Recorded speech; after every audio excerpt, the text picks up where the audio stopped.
So this is a Recording in progress. regularly scheduled meeting of the Public Facilities Committee.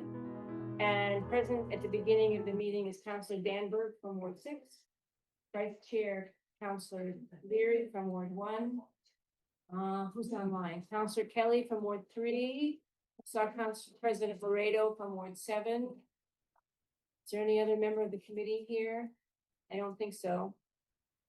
We have also, I see Councilor Bixby from Ward 6. If there's any other councilors. Am I missing anybody? No. Oh, cool. She's right in the room, right here. Councilor Farrell is here. He's going to be working on our first item. So our first item, and myself, I'm Susan Albright from Ward 2. Our first item is a public hearing, 308-25. Councilors Farrell, Lucas, Laredo, Wright, Lovovitz, and Block requesting a public hearing and approval to rename 18 roadways in Oak Hill Park to commemorate fallen veterans who have served during military conflicts. And so before we open the public hearing, I would love to have Councilor Farrell tell us more about this. Happy to. Thank Thank you you. very much, Chair. And I apologize that my assistant is not tech savvy, so I don't have anything I can show on the screen. So for those of you who aren't here, let me just say briefly, as you know, Oak Hill Park was created at the end of World War II as an effort, as in many cities and towns around the United States, to provide housing for returning veterans. One of the distinguishing parts of Newton's effort was that Newton completely bonded this on its own. It did not use any federal or state money. All of the programs, as far as I know, use federal and state money to help do that. But we took a piece of land in the southern part of Newton that is bounded currently by Dedham Street, Wiswall, Spires Road, and the reservation. And they created 412 units of housing. They had a school, they had a literal community center, a bank and barber and all kinds of little store. And it was a terrific community. And virtually every road and paths are very important in Oak Hill Park because the design was that they wanted houses to face each other so that when in those days the man was off at work, the wife and children, if she had any, would come out of the front door, see other neighbors, and there would be a real community. And it's a very interesting design. But every path and virtually every road is named for someone who died in World War II. The difference is that there are 18 roadways, which were considered to be where the garbage trucks would come in, you could park and back, but there were service roads, and they continue to be named as roadways A through R. I may be wrong on that. Anyway, in July of 2025, I met a man by the name of John Melnick, who is, in my opinion, the official historian of Oak Hill Park, and he has written a really interesting history that you can find online. And I was pleased to meet John, and his notion was that with all of the changes in Oak Hill Park, as the properties were being bought up and the small houses were being torn down, there was very little remembrance of why this place existed and why it was created. And his notion to revitalize some interest was to rename the roadways on behalf of more veterans who died not only in World War II, but in service since, but for individuals who literally died in combat or in service. I thought it was a spectacular idea. And soon thereafter, I met with representatives of the. So for those of you who are here, you'll start with a map of the original site as it was being developed in the late 40s. It's fascinating. The second page is a picture of one of the original homes that Of the 412, I believe there are only 10 or 11 still existing. This is a terrific one, and it's owned by the daughter of the original occupant who served. I think it would be for later discussion. I think it would be a great house to preserve and landmark on behalf of this. The next page, you'll see I've marked the 18 roadways that we would like to rename in behalf of fallen veterans. And as you can see, they're all within the original part of Oak Hill Park. The next page is that once I finished talking to John Melnick, I went to DPW to understand the process. And this is a page that when you look at the bottom of it, you get pretty overwhelmed by the tasks involved with trying to rename a roadway or a road of any kind.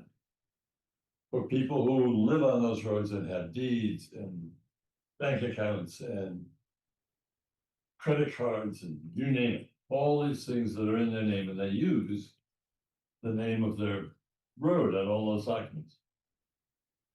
And then you have to deal with the police and fire and all that. So I left pretty overwhelmed, but I went to the assessing department first and foremost to see just how overwhelming this project would be. There are 218 addresses in the assessing department that they consider that have for 2 feet to 50 feet are contiguous to a roadway.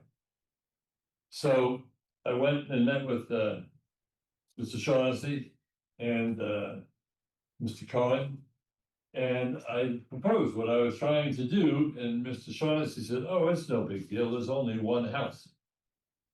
And I said, "How do you know that?" He said, "I'm the assessor." And for some reason, I had this foolish bit of information in my head. But so of the 218 houses, none of them use roadway as an address. So there's only one home that this would be an issue for. So after that, I decided it was really important to find out from the neighborhood what they thought about this idea. And in your packet in early March, I sent a regular USPS letter to all 218 homes. I received 17 non-deliverables back from the postal office. And the letter I wrote to them was an invitation to come to a meeting on March 29th to talk about changing the roads. I not only invited those 18 people, but I invited another 60 other residents, I think, that I had email addresses for. So I sent notices to them. On March 29th, we had 80 people show up, approximately 80. I do have it, I didn't make copies of it. They pass around lists where people signed their names to check that they were there. That number of 80 does not include any of the city people who were there. And I was very pleased to have President Laredo, Councilor Lipwolf, Councilor Lucas, State Representative Greg Schwartz was there. So we had a great, and I may be missing something there, but I pointed to that. But it was a great turnout, and we spent most of the meeting. You'll see the agenda for the meeting in this packet. And while we had a number of items to discuss, we really never got through the first 3. And the first one was people's thoughts about changing the names. And I'm fairly certain that it was a 100% agreement that this was a fine thing to do. There were some concerns. What about, the fact that people know these roadways as A, B, C, D? Would that identification still be on the sign? And my answer has been to this day, what the sign looks like, and I know, well, I left the assessment department between learning about only one house. I said, well, the critical agencies in this are going to be police and fire. And I went and I spoke with Chief McBain's and with Chief Gentile and explained the program. And I don't want to speak for them, but my recollection is essentially that this was a computer issue for them. And as long as the trucks and police cars can identify on their computers where they're headed, and that those addresses are properly input into the computer, that they should not have trouble. It wasn't a definitive approval, but it was heartening to hear from them. There also is some concern about, from particularly fire, about what the signs will look like. And I haven't done anything about that. So I just wanted to continue on and say, what are we faced with? And then I asked for a meeting with the committee, Public Facilities, which we did in July, just to pass this around and see where we were at. And there were some very good comments by all of the attendees. And from that, I went next and spoke with our Senior Assistant City Solicitor, Andrew Lee, about the legal ramifications of this. And as you can see from his note to me, that essentially the only concern really is about the houses that have addresses using the roadway, that one. And that, and I also spoke with Councilor Gentile, who does a lot of this real estate work. And the sense is that if none of these roads are part of the legal document, then there isn't an issue. So I then went to visit the family that lives to a roadway and had a delightful meeting with him. And we spent probably an hour together. And they were more than happy to change the name to 222 Spires Road. One of the reasons they did is because they have lots of trouble with getting deliveries to roadway. Because the trucks and everybody, they're not used to this. Right. And so their packages are always, anybody who uses the roadway for a delivery service has a lot of the same complaint. Nobody figures this out. And you can't find the pathway address in a lot of these. So they expressed that. So I went back to DPW and through a process, submitted an application. The Chases wrote a letter applying to change their address. There's a letter here that's a copy of my conversation with them, but they went through the process, have totally agreed to take care of all of the banking stuff that's necessary, that's on them, their responsibility. And finally, on October 31st, we got a letter from the Public Works Engineering Division that the address has officially been changed to 222 Spires from roadway A. So we think we've answered all of the questions and concerns that people had. There are people who still continue to ask, how are you going to name the roads? Who gets to be named? The original effort was done by drawing names out of a hat. But I've spoken with the American Legion, Post 440 Commander Gentile. I've spoken with the American Legion Sons of Liberty. I worked with Seth By here in the city's offices. And we have not yet determined what it's been, but the original was pulling the hats out of the name. And the name's not that. Thank you. And that might be just an interesting way to do it with some publicity and again. So again, the only restriction that we all have agreed on is the person unfortunately must have died in wartime. There have been some people who've nominated family members who served for a long time, but they gratefully returned home.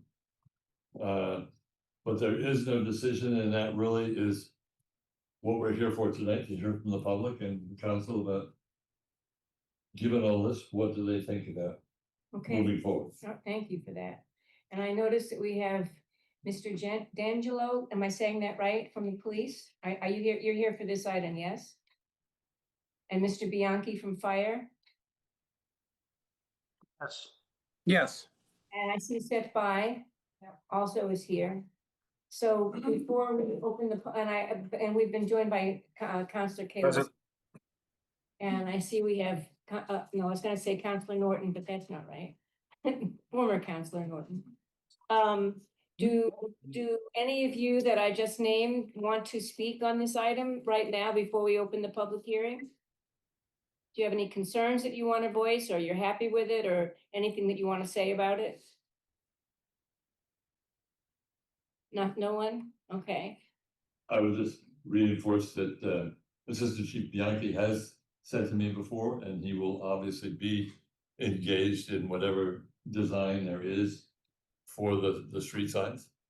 And perhaps the police would want to do that also, but I will certainly make certain that anyone who's from police or fire or any other department is concerned, that they be engaged in that conversation about what the signs look like. Okay, so just randomly, you know, when they changed all the exit numbers on Route 6, they all also say formerly exit 8 and formerly exit 9, so I mean, for temporarily, you can think about doing something like that. We'll review that with all the Okay, departments. why don't we open the public hearing? And first, is there anybody in the room that wants to speak? Please, just tell us your name and address. Should we speak up now? Yes, please. Oh, Alderman Farrell, thank you very much. My name is Kevin McNamara. Yes, thanks for I appreciate what you're doing. Good. I'm a veteran and I've seen war, and I've seen some of the fellows that I knew that had passed on in the city of Newton. I found that Newton is an interesting place. When I grew up in Newton, I knew all about Oak Hill, but I didn't know the land size of it. Only that I met a girl, and I sat a date her and I saw what it was all about up there. Then I got drafted back in the 60s, and a lot of us got drafted out of Newton. Newton's a funny place right now. You don't get a lot of veterans coming out of it unless they're going to the war colleges. And we have had meetings at the high school and so forth to bring the interest of veterans to the city of Newton. We all know somebody maybe that fought in the war or was in the service at one point in time. I think what Alderman Farrell is bringing up is so near and dear to me, because I wasn't patriotic when I was a young kid. I was just from a working class family, which we had in Newton at the time, in the 50s and 60s. And there was a lot of us, and a lot of us kids that weren't going to college. We were drafted. Then we learned trades and so forth. I got to know when I came home that I got a little bit more patriotic and thinking about the American flag and what the veterans did for me. And the veterans that I had known that had gone to Vietnam with me, that got killed. And even in my unit, we lost some guys over there. And how you pick these names is it's difficult for me, because I know some of these guys that were killed just in Vietnam alone.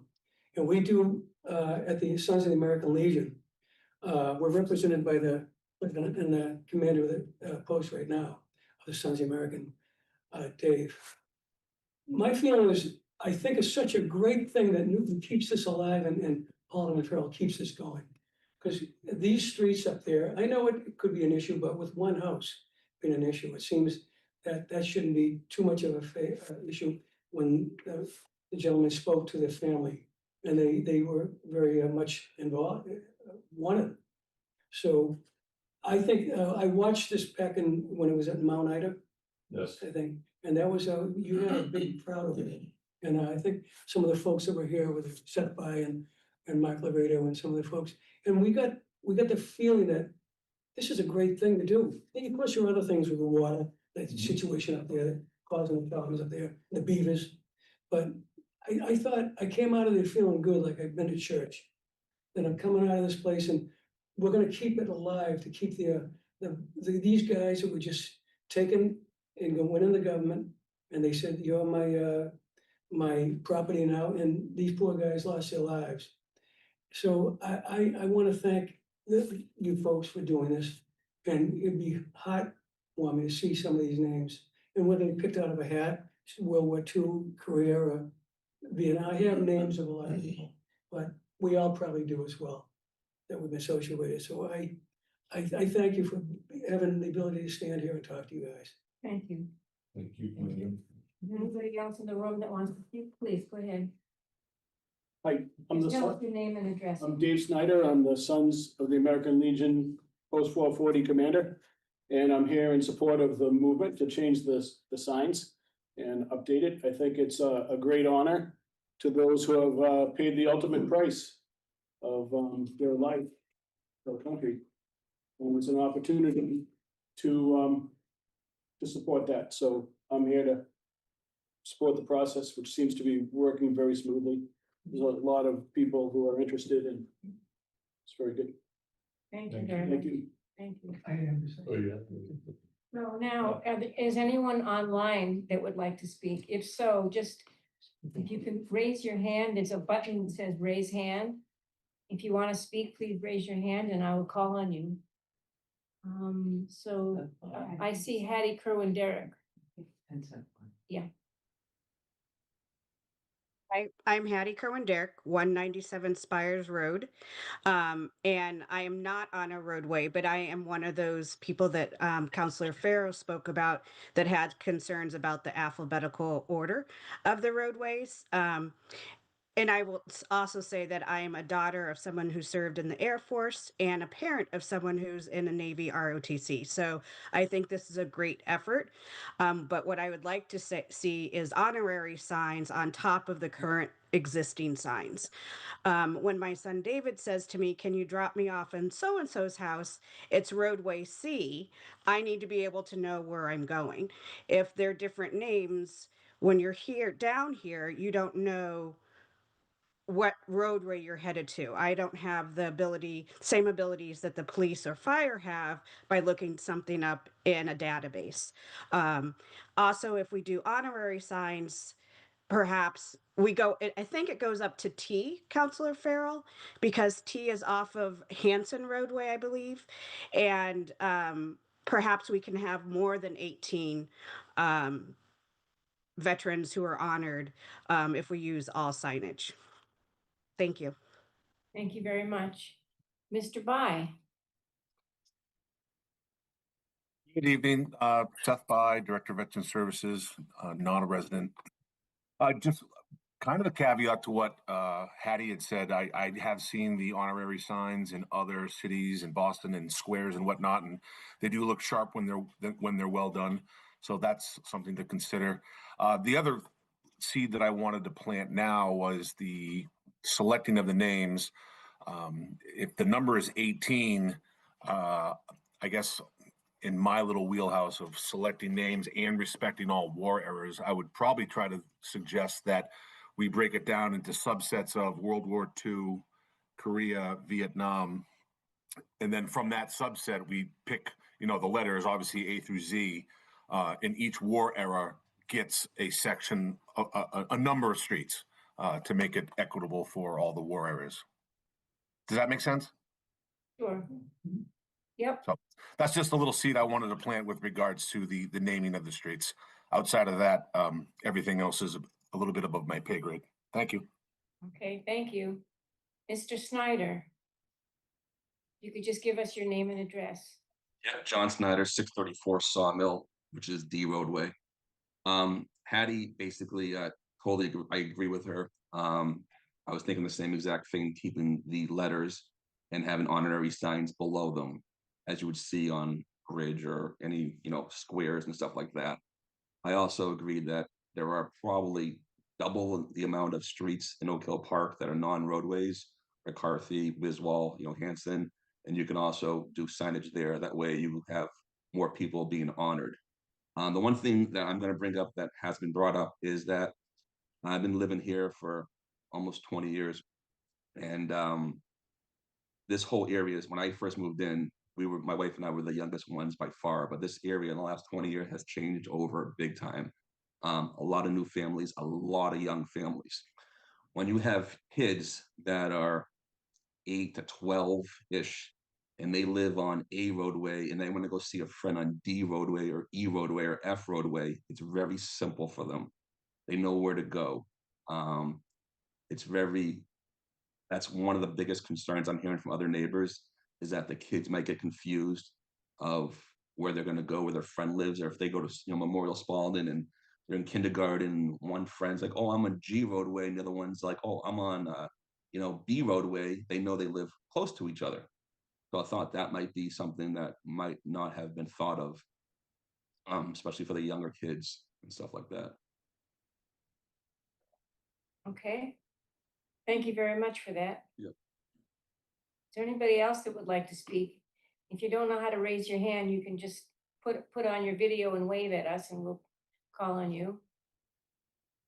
I think that's everybody. Oh, Ms. Robinson, or is it Robinson? Robinson. Can you let me get her, because I'm. So I'm pretty much an Oak Hill Park lifer. And I think it's great to honor people, and I have no objection to it. But in order to keep it simple with people who do have concerns about eliminating the letter of the roadway, why can't it be a sign that if you change the name underneath, it says a roadway? So it's in honor of, or the name is Callahan, and then underneath it says B roadway. So you're advocating for both, keep the letters and add a name. Yes, Okay, thank you very much for that. thank you. Is there anybody else that wants to speak? Going once, going twice. I guess that is all that want to speak.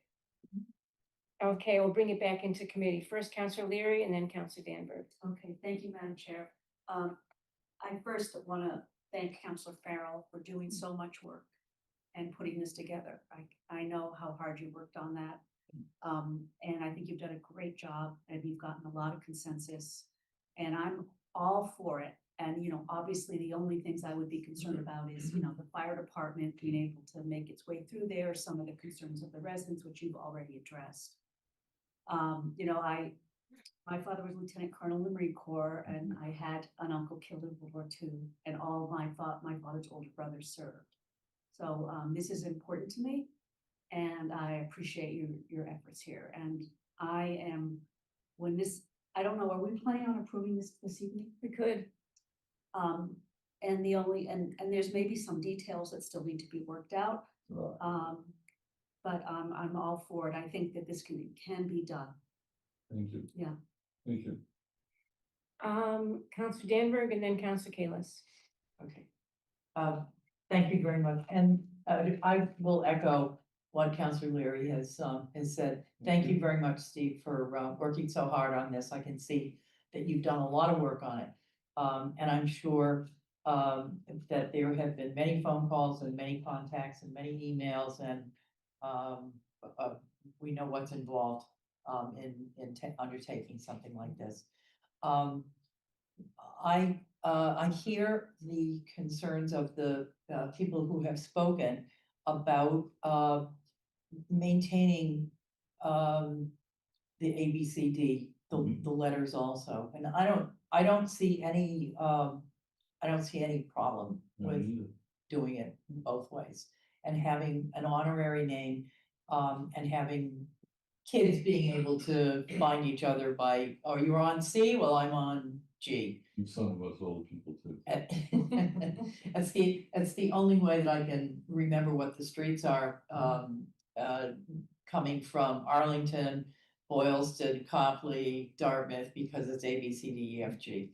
And it really does make it easy. It will, if you keep the letter designations, will you also have to notify Google and Waze and all the GPS companies that when you plug in you plug in the name of a street and go there, if they plug in the wrong one right now, I presume they plug in roadway G. And what would they plug into GPS? And would there be two designations or would the net designation stay the same? I don't know whether you've thought about that or. It's a very good point. I have not thought about that. My sense is Google goes by the official address. And all official addresses are staying the same, except there's one change. I don't know. I'm not that tech savvy about this stuff, but I'll certainly check it out. Google seems to know everything. Google, yes. Too much. Yeah, good. Okay, Thank but that's something that, it's another detail that, Yep. that needs. to be Thank you very much. thought about. Yeah. Otherwise, I think it's an excellent idea. I can't think of any nicer thing than to honor the fallen soldiers. Counselor Kalis. Thank you. So, yeah, I agree. I mean, Counselor Farrell has done a tremendous job on this. So it's a great thing to do. I think, my only concern or thought here was we don't know what we don't know when changing a lot of roads. And for that reason, I kind of like the idea of the honorary and maintaining the ABCs. Counselor Danberg just brought up something that I hadn't thought of, and I'm sure there's going to be others that come up. And if it's kind of like you could do a transition where you have the honorary and the A, and then maybe in a few years we actually make them to those we change them again to those road to the names. But I think it's a great keep maintaining them, the A's and the B's and having the honorary. I think that means that we could probably move faster to get it executed and really test and learn and see if there are any issues that we didn't think about, and yet people don't lose sight of where they are and don't get confused. So that's my only thing. Thank you. Since I don't see anybody else with their hand raised, I'll say that I like the idea of maintaining the roadways and the names. If that works in your, if it somehow can work in your lexicon of how you're gonna do this. I think you have a lot to figure out anyway, still. That would solve the Google issue. Yeah, GPS. so, since. But I'm sorry. Go ahead, Counselor Kalis. In keeping both as well, I think we have to look into, are there any implications to that? I just don't know. I don't think there would be, but we just have to do some searches on other places where this is done, where this has happened. Well, I know that, I don't know if Commissioner Sullivan can help us or not. I know the city engineer assigns street addresses, is that right? Commissioner? That is true. I would be happy to look into other communities that have done this and see what challenges they've faced and whether it's been a really smooth process. And maybe you could ask the city engineer if he has any problems with both names, and should it be one name with an honorary name? What would be the best way to do it? We did discuss this. The honorary name works for either way, works for DPW. Okay. I will say one thing of concern. When I did do a search and looked up people's mortgages that abutted the roadways, they did reference the A roadway or the B roadway. I don't know if they have to change that, but it is in the actual mortgage and deed. Okay, So if we did the honorary, they wouldn't have to change their deed if it was required. okay. President Laredo. I simply want to ask Councilor Farrell, since he's spent so much time doing this, and I, for one, am very grateful for that. Is the honorary concept, does that fit in with what you're thinking of, and would that be something you'd be okay with? I mostly would like to talk with the police and fire about this, to be honest. I think there is a way to have both a veteran's name and either below it or above it, the original roadway A that sort of thing. I think there's a way to do that where you, both identifying markers are there. I hadn't thought about an honorary plaque instead of the roadway name, but we can certainly discuss that. I personally like the one name with below it, if the police and fire are okay with that. You know, formerly known as roadway A or whatever it is, also known as roadway A. So that both would be visible on site. What I'd suggest, Madam Chair, is it doesn't look like we're ready to vote this out this evening, I don't think, because there's some uncertainty here. I, for one, am completely supportive of the idea. I do hear what several of the residents said about, you know, and Councilor Kalis and others about, you know, unintended consequences or things we haven't thought through. All I'm suggesting is let's get to a point where we can do this quickly, easily, and achieve the ultimate goal here, which is recognition of our veterans, which is a really just a wonderful, wonderful idea, particularly in Oak Hill Park. So that'd be my suggestion. I don't know if Chair Albright, you want to entertain a motion to hold and entertain a motion of no action necessary, or maybe it just gets reported or rolled over to the next term so that the council can act on this very quickly. I don't know what the proper procedural thing is here. We had one of our docket items that we decided to roll over into the next term. Can we add this to it?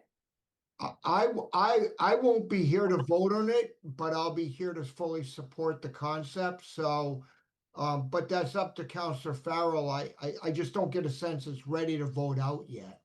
So Councilor Farrell, I think the committee is with you, but we just don't know exactly which is the right way to go, whether it's to add the roadway, to leave the roadway off, to put the honorary thing. So I think the sense of us is that we're with you to do this, but we need you to go a little bit further down the road before we vote on it. I would just like to say that one is, I don't think, other than police and fire, I'm not sure that anyone legally uses a roadway name. So whatever we call it, there's no legal consequences to that. The kids like it. Neighbors like it, that sort of thing. But given that the official addresses for the city, for police, for fire, for everything are already established, I don't think this is a significant identifying mark for outsiders. I think it makes a lot of sense for people in the park. Yeah. And I think there is a way,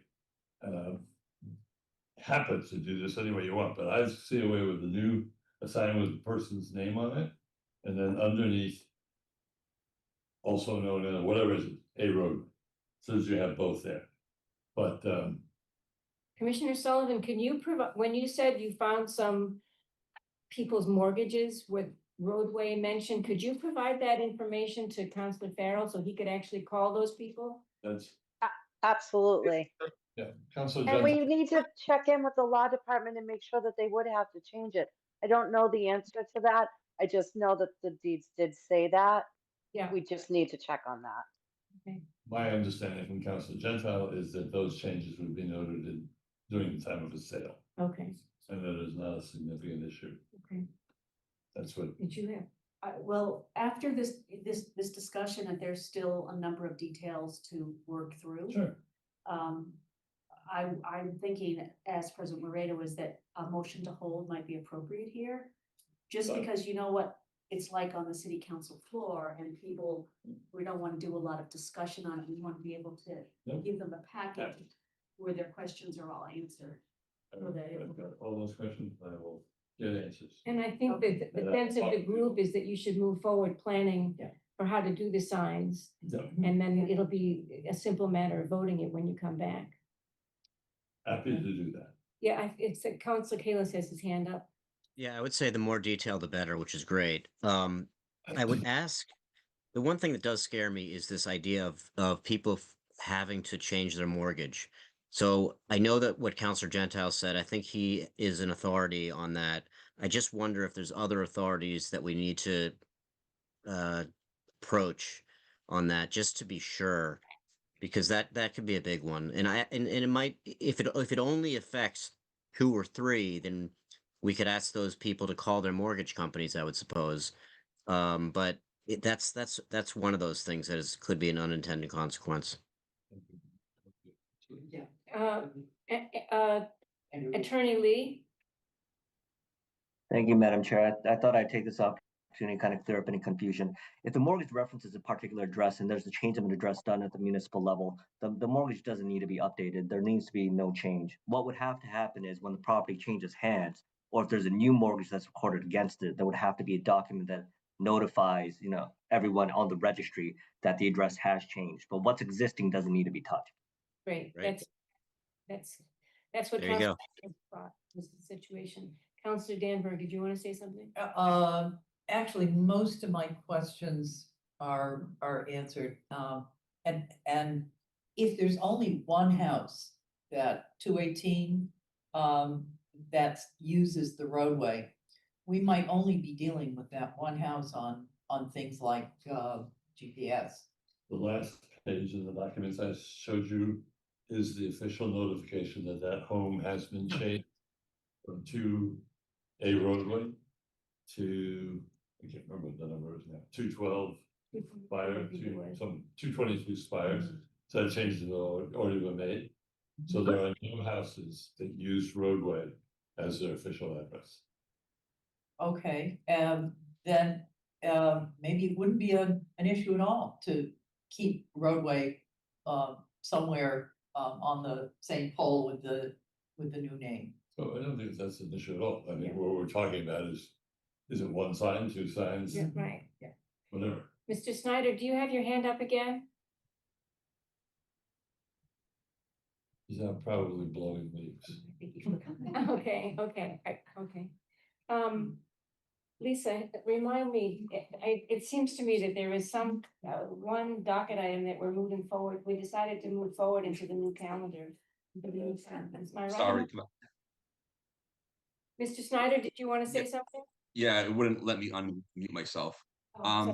You guys were just talking about the GPS. One of the things I didn't mention was I'm Sawmill, so I'm along the big strip. I have the city park strip along front of my house. As far as deliveries, we usually do 634 D roadway. That's our driveway access. That's basically the main entrance that we use. But technically, my address is on the opposite side of the house, but that door is only open once a day to get the mail. But a lot of people use ride shares, Amazon, whatever it is, they use the letter for the drop off or pickup or a package, whatever it is, which is in the GPS system. Okay, So thank you. That's helpful. I'd be happy to ask Mr. Snyder to join us for this discussion.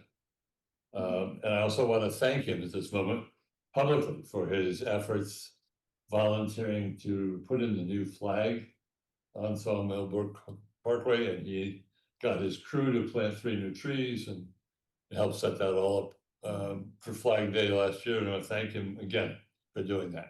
and my pleasure. Thank you very much. So if we hold this item, we can decide if there's a way to just roll it forward into the new term, Sure. or have you redocket it, whichever, and then just pick it up again where we left off. Now that we have your thoughts on this, I feel comfortable moving forward with actually asking other people to help Good, look at designs and look at the other issues. great. I didn't want to do a lot of that if there was no purpose to it. So thank you. Wait, do we Right. have to vote? Are you making the motion? I made the motion. To hold. Yeah. So we have a motion to hold. All in favor, say aye. Aye. Any abstentions? Any opposition? No, I think it's unanimous. So thank you very much, and we Thank will you all. continue it. We're all, whoops, whoa. Who's sorry? I think you did that to yourself. Thank you. I need to go to another Okay. committee meeting, Yeah. but thank you all very much. And my deepest appreciation to all the veterans here and online for your service. Thank you. Thank you. Madam Chair, we do want to keep the public hearing open. That's just It'll help. my big feet. Sorry. Do you guys want to keep the public hearing open or not? We probably should. Yeah. Yeah, we'll leave it open. What you mentioned. Okay, our next item, 319-25, Queen Strickland et al. Petitioning in accordance with section 2650 of the revised ordinances of the city of Newton 2022. Major temporary repairs to Hamlet Street from Langley Road to the end in Newton Center. Property owners contend that Hamlet Street is a qualifying private way as defined by ordinance E 216 dated February 18, 1992. Ms. Strickland, maybe you could join us at the table. And I think you have some good news for us. I do. I think we've got a resolution and a win-win for both the city and the abutters, myself. And I do see that we have some of the Hamlet Street abutters joining us tonight. So, thank you. I'd just like to get a little bit of history and then lead into it. I don't think I'm going to keep you long at all, so. Houghton Village is located on Hamlet Street in Newton Center. Houghton Village is a 50-unit mixed income townhouse community. It was developed and is managed by Newton Community Development Foundation. It was developed in 1977. And NCDF has always maintained the roadways and the parking spaces within Houghton Village. So that's I don't know if I'm the executive director of Newton Community Development Foundation. I've been with the organization since 1986. Oh. So I got together, good old ChatGPT. I was able to take a lot of memos that we've shared with the abutters on Hamlet Street and put together some of the facts so that we can ultimately hear the process that we've gone through since June of 2024.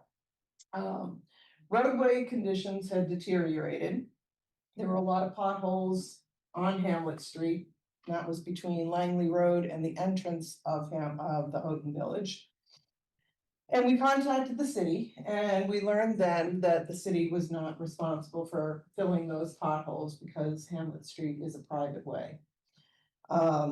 We had no formal agreement with our neighbors, the other abutters. There were 18 other abutters in addition to Houghton Village regarding the roadway upkeep. So NCDF invited the abutters to a meeting at Houghton Village. And at that time, 53% of the abutters signed a petition for minor temporary repairs. It was submitted to the DPW and the potholes were filled in July. So addressed the issue for the short term. During that meeting, we also discussed pursuing a petition for major temporary repairs. And we wanted to seek to understand better what it would take to make the roadway a public way. Councilor Danberg will recall, in July of 24, Councilor Danberg, Bixby, and Lobovitz and I met with Commissioner Sullivan and with Bernie McDonald on site. We learned that making Hamlet Street a public way would be extremely costly. It would include removal of trees, bushes, a retaining wall, reinstalling that retaining wall, and some potential drainage improvements. And we were told then to we file a petition for major temporary repairs, and the city would provide an estimate for that work, which we did. We held another meeting with the abutters in August, and we obtained signatures from 58% of the abutters. We submitted the petition in September with the understanding that we really didn't want any action taken until we had a better idea of what the cost would be. And I think it was just a few weeks later, we received an estimate of $101,000. NCDF and the abutters had some questions about the assessments, the project timing, and DPW staff did address those concerns, but we decided then not to proceed. That the potholes had been filled and we were going to meet more and discuss among ourselves how to move forward. Then in July of this year, the roadway had again deteriorated. Potholes resurfaced. We met again at Houghton Village in the community center. And I want to, looking at the assessments that we had received prior, Houghton Village represents 20.41% of the total frontage on Hamlet Street. The individual condominium owners collectively average 4.42%. But it's recognized the majority of the traffic going up and down Hamlet Street is going to and from Houghton Village, whether it's residents, visitors, deliveries. So NCDF decided that really, as good neighbors, we should assume the majority of the cost to resurface or do any of the improvements to the roadway. I contacted the city, they said that we couldn't, that the assessments were the assessments, they couldn't reallocate the assessments for this purpose. So we decided that the best way to address that would be for NCDF on behalf of Hamlet Associates to absorb, I'll say, 67% of the cost for the roadway.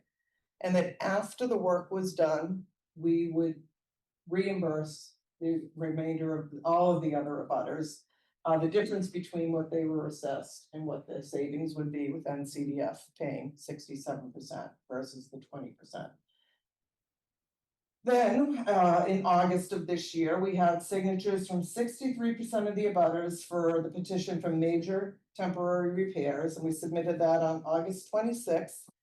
And on October 6th, we received an updated betterment assessments and an increased estimate of $119,000. So here's the story. Here's where we take a turn. We're grateful to, there's been a number of correspondence with city staff. City councilors have been very involved. We're very appreciative of the guidance and support that we've received. But after receiving that updated estimate, NCDF felt that it was prudent for us to consider doing the job ourselves. We are property managers. We felt that if we contracted with our paving contractor, we could likely do the job, much less the cost. 67% of the $119,000 was about $80,000. So we recently got in touch with PaveTech. They're our local paving contractor. And they came out and they gave us two proposals. One for $41,500 for a maintenance overlay with milling as needed. It's our understanding that's what the city is proposing, is a maintenance overlay with milling as needed. And then $47,500 for a full 2-inch mill. Both estimates include adjustments to 3 manhole covers. The only thing that's not included is police details and fees, which we don't think will be any more than another $5,000, which is high, but we've also been informed by the city that the project funding could not be guaranteed. The funding could not be guaranteed within any specific time frame. So it could be a year from now, it could be a month from now, but likely maybe 2 years from now. So we didn't have time to meet. We just got these estimates with the abutters in advance of tonight's meeting. But I sent a memo last night advising them that I had intended to request that we put this on hold.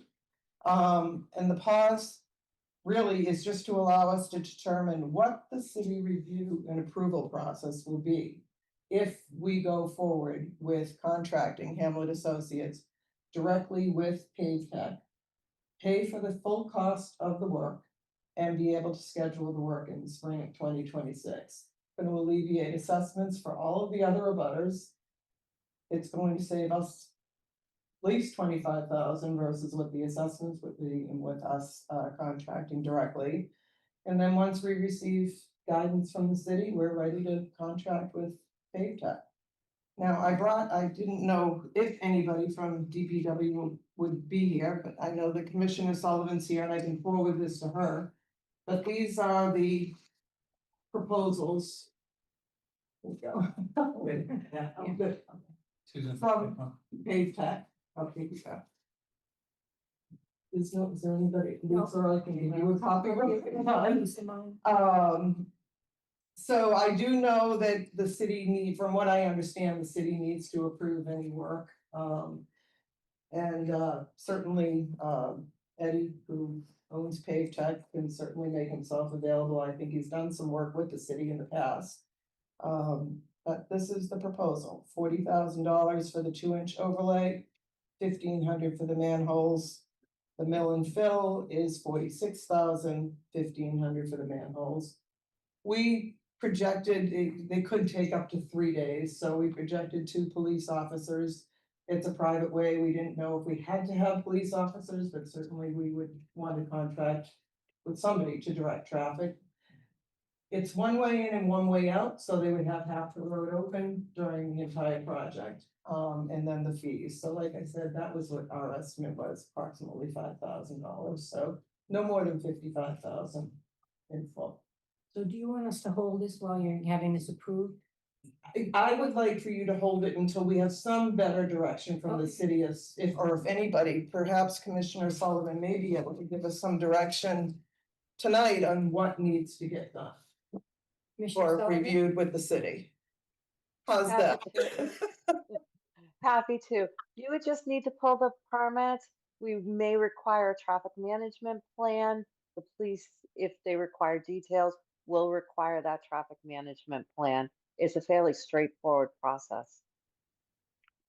And shall I, thank you. How'd you like this after all this persistence? It's a great solution. I thought so. I didn't think we'd get much pushback. Shall I scan this to you, Commissioner Sullivan, the proposal? That would be wonderful. And then I can let Eddie Hernan know to just go forward with pulling the permits and you'll get. Sure, I will respond by email tomorrow. And I know that some of our neighbors, I know at least George is online. I don't know if anybody else is online, so you may want to take. Well, I don't know I that. don't know if you need any feedback from any of the I mean, neighbors. is there anybody that's an abutter or a neighbor that wants to say something about this project? I mean, there would have been a public hearing, but I'm not sure we need one given the situation. Yeah. Understood. Yeah, yes, Would need to open it just because we advertise this. okay, all right, so we'll open the public hearing, and I see, let's see, is that Mr. Oniva? Am I saying that right? Oneva? Would you like to speak? Can you, yeah. Yes, yeah, sorry, thank you.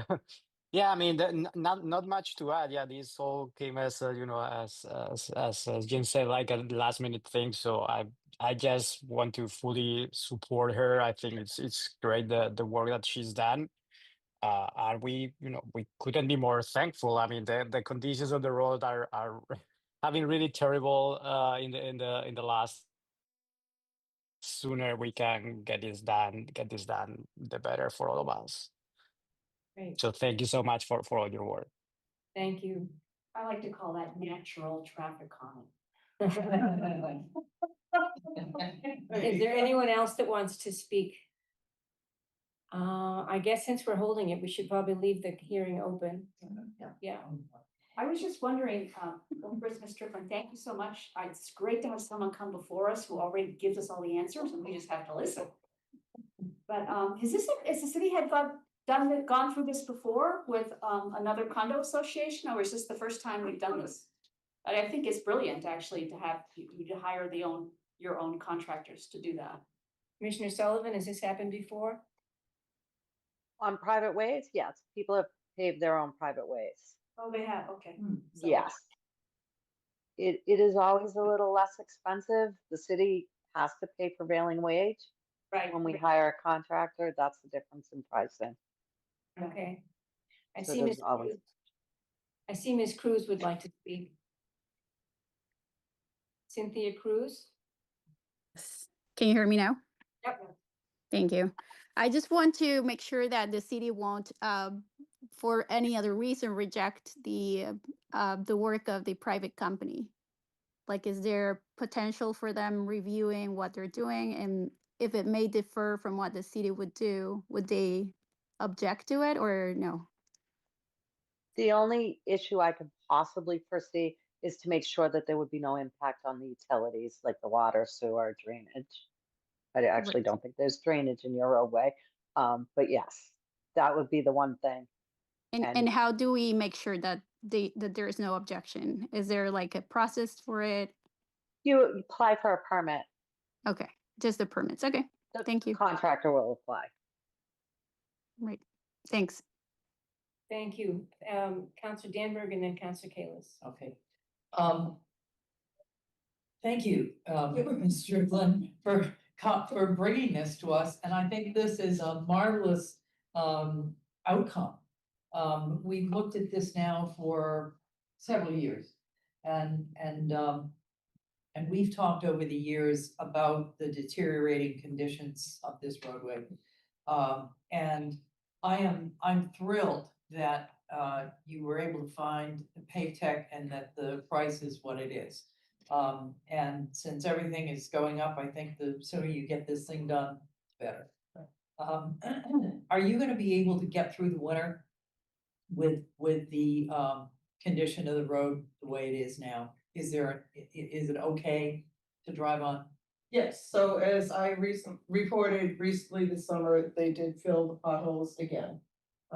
Through that, Right. petition for minor temporary repairs.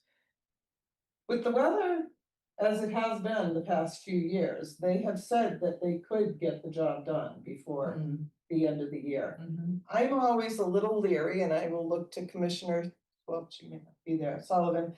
I really don't like to do paving work and so forth later in the season. You just never know what might happen, and if snow starts falling. And if you get a freeze. Yeah, right, the freeze and then thaw. So my preference would be that we do the work early spring. And just to Cynthia's comment, we have worked with Pave Tech in the past. They're a reputable company and they're a local company. So again, we do maintain all of the roadways, parking lots and driveways at all of the properties that we own and manage. And how is the price split gonna happen between the butters and? It's not. Hamlet Hamlet Associates is paying gonna for pay it for the whole entirely. thing. So initially, we had Marvelous. said we would pay 67%. It was going to be 80, with 119,000, it was $80,000 that we would be absorbing. Even with the previous estimate, we would be still absorbing about 68,000, so. Yeah. It's still 15,000. That's great. It's great to hear. What a boon for the abutters. And you'll get this done at a very reasonable price. It sounds like. One question that I have is the difference between a full 2-inch mill and the partial mill. What was the cost differential between those two? Was it for 46,000 and 47,000? 40,000 for the 2-inch. For the complete fill, it's 46,000, so we will probably go with the complete. Go with a complete fill. Yeah. Even though that, again, I can't confirm this, but I wasn't quite sure what the city's scope of work was, but I believe the city's scope of work is a 2-inch overlay with mill as needed.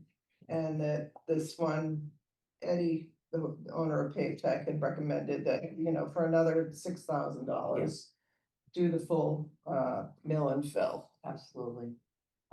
Yeah, the city does a lot of mill and overlay, and it really takes care of it. Good, that's Okay. all, and I will continue. I see Councilor Bixby is here, and he's done a lot of work on this too. As has Councilor Lovovitz. Yes. And I see nothing that I would object to here, or that the city should object to. It's private property, and if you can get it done for that price, go for it. Great. Counselor Thank you. Kalis? I just want to make sure. So this will maintain as private property and all maintenance will be them? Yes. Exactly. Okay, thank you. I'll clarify, all maintenance, so we'll take care of this, but this is a reminder to us that the abutters really need to come together now and discuss moving forward how things Yeah. will be handled. So this, Yep. this should last, if it's maintained well, it should last 15 to 20 years. I hope I'm not, well, I hope I will. I'm here, but I'm not right here. But they It's have- been 48 years.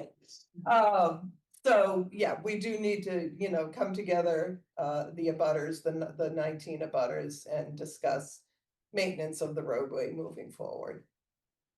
Entertain a motion. So yes, so would you So, like to make a motion? I'm happy to, make, and the motion should Hold. be moved to hold. Yes, I will move to hold.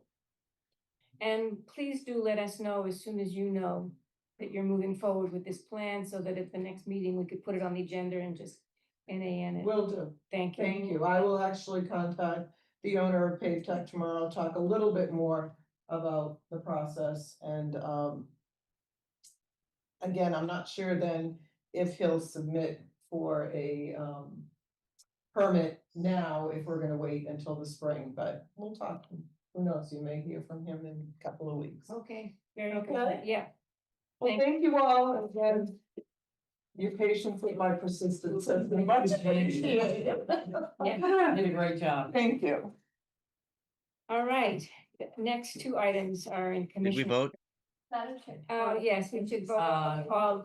The motion is to hold. All those in favor say aye. Aye. Any opposition? Any abstentions? Okay, thank you very much. The next item, 324-25, Her Honor the Mayor requesting appropriation of $297,400 for sewer fund surplus, from sewer fund surplus for to design the design of repairs and rehabilitation of three important sewer pump stations comprising phase 3 of the pump station rehabilitation project. Commissioner Sullivan, you're on. Thank you. Good evening, councilors. As noted, this is a request for funding for the pump station rehabilitation design, which is phase 3 of our multi-year CIP project. This request covers the design and bidding for critical upgrades at 3 of the city's pump stations, Quinnipiac Road, Elliott Street, and Langley Road. These upgrades were identified in our recent pump station condition and performance assessment, and they address issues that are critical for maintaining safe and reliable pump stations. Our pump stations operate every day around the clock. They're critical infrastructure. They move our wastewater to the MWRA facilities, and they ensure that we do not get backups into homes, businesses, and our roadways.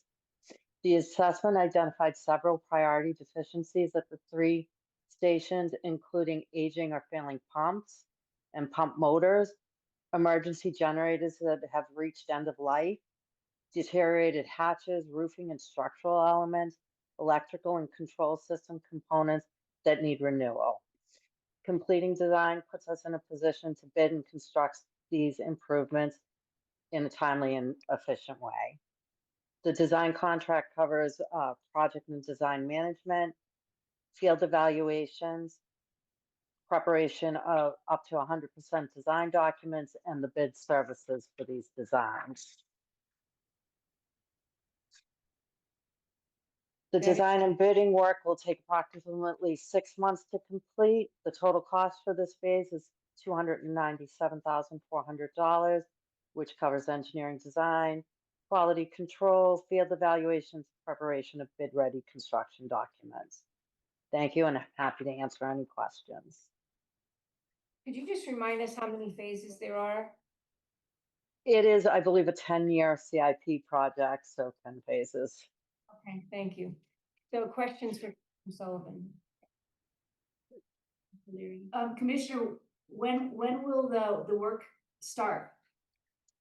Once this we So we'll complete construction of phase 2. We are coming in probably at your next Public Facilities Committee to request funding for the construction of those. So it will probably be the following year. Okay, so a full year before this gets done, right? We still need to obviously award the contract and give the consultant time to design. That will take 6 months from awarding the contract. So it'll be about a year because we would then need to bid out construction. Okay, well, anything that has to do with sewage, I want to get fixed right away. I understand. We're not in danger right now. We will get it done. Anybody else have questions? No. No? Okay, does someone want to make a motion? I'll make a motion to, approve. Yeah. Okay, Counselor Leary has moved approval. All in favor, say aye. Aye. Any opposed? Any abstentions? Okay, that one is ready and done. Let's Thank get that you. going. The next one is 32525. Your Honor, the mayor requesting the appropriation of 325,000 from an account here, for stormwater operating reserve account to fund the development of a comprehensive stormwater infrastructure analysis and plan for the Cheesecake Brook sub-basin. Commissioner Sullivan? So Cheesecake Brook is one of Newton's most complex and flood-prone drainage areas. We've seen increasing impacts from short duration, high-intensity storms, and areas like Border Street are experiencing flooding more frequently. Our current stormwater infrastructure improvement plan provides a useful foundation, but it does not reflect updated GIS stormwater data, the latest climate projections, or modern 1D and 2D hydrologic and hydraulic modeling tools. This work will give the city a clear data-driven understanding of where flooding occurs today, how it will worsen in the future, climate conditions, and how the MWRA water main may impact flow through the culvert, and actually what happens if we remove that water main or it is moved, how that actually affects downstream flooding. And this will also provide solutions which will reduce the risk of flood most effectively. This project includes updates to our stormwater system data, conducted target field verification, updated 1D and 2D flood models,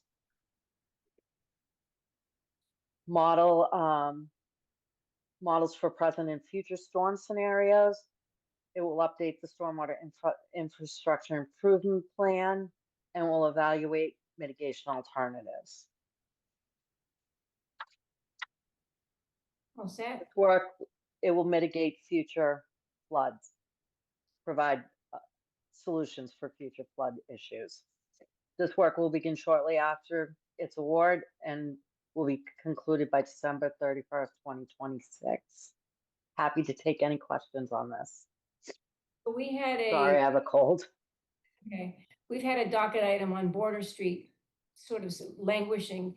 This is the beginning of dealing with that docket item, right? Yes. Counselor Danberg. Was that? Sorry, did you want to say something else about that? No, sorry. I'm very glad to hear that we're developing a comprehensive stormwater infrastructure analysis, long overdue.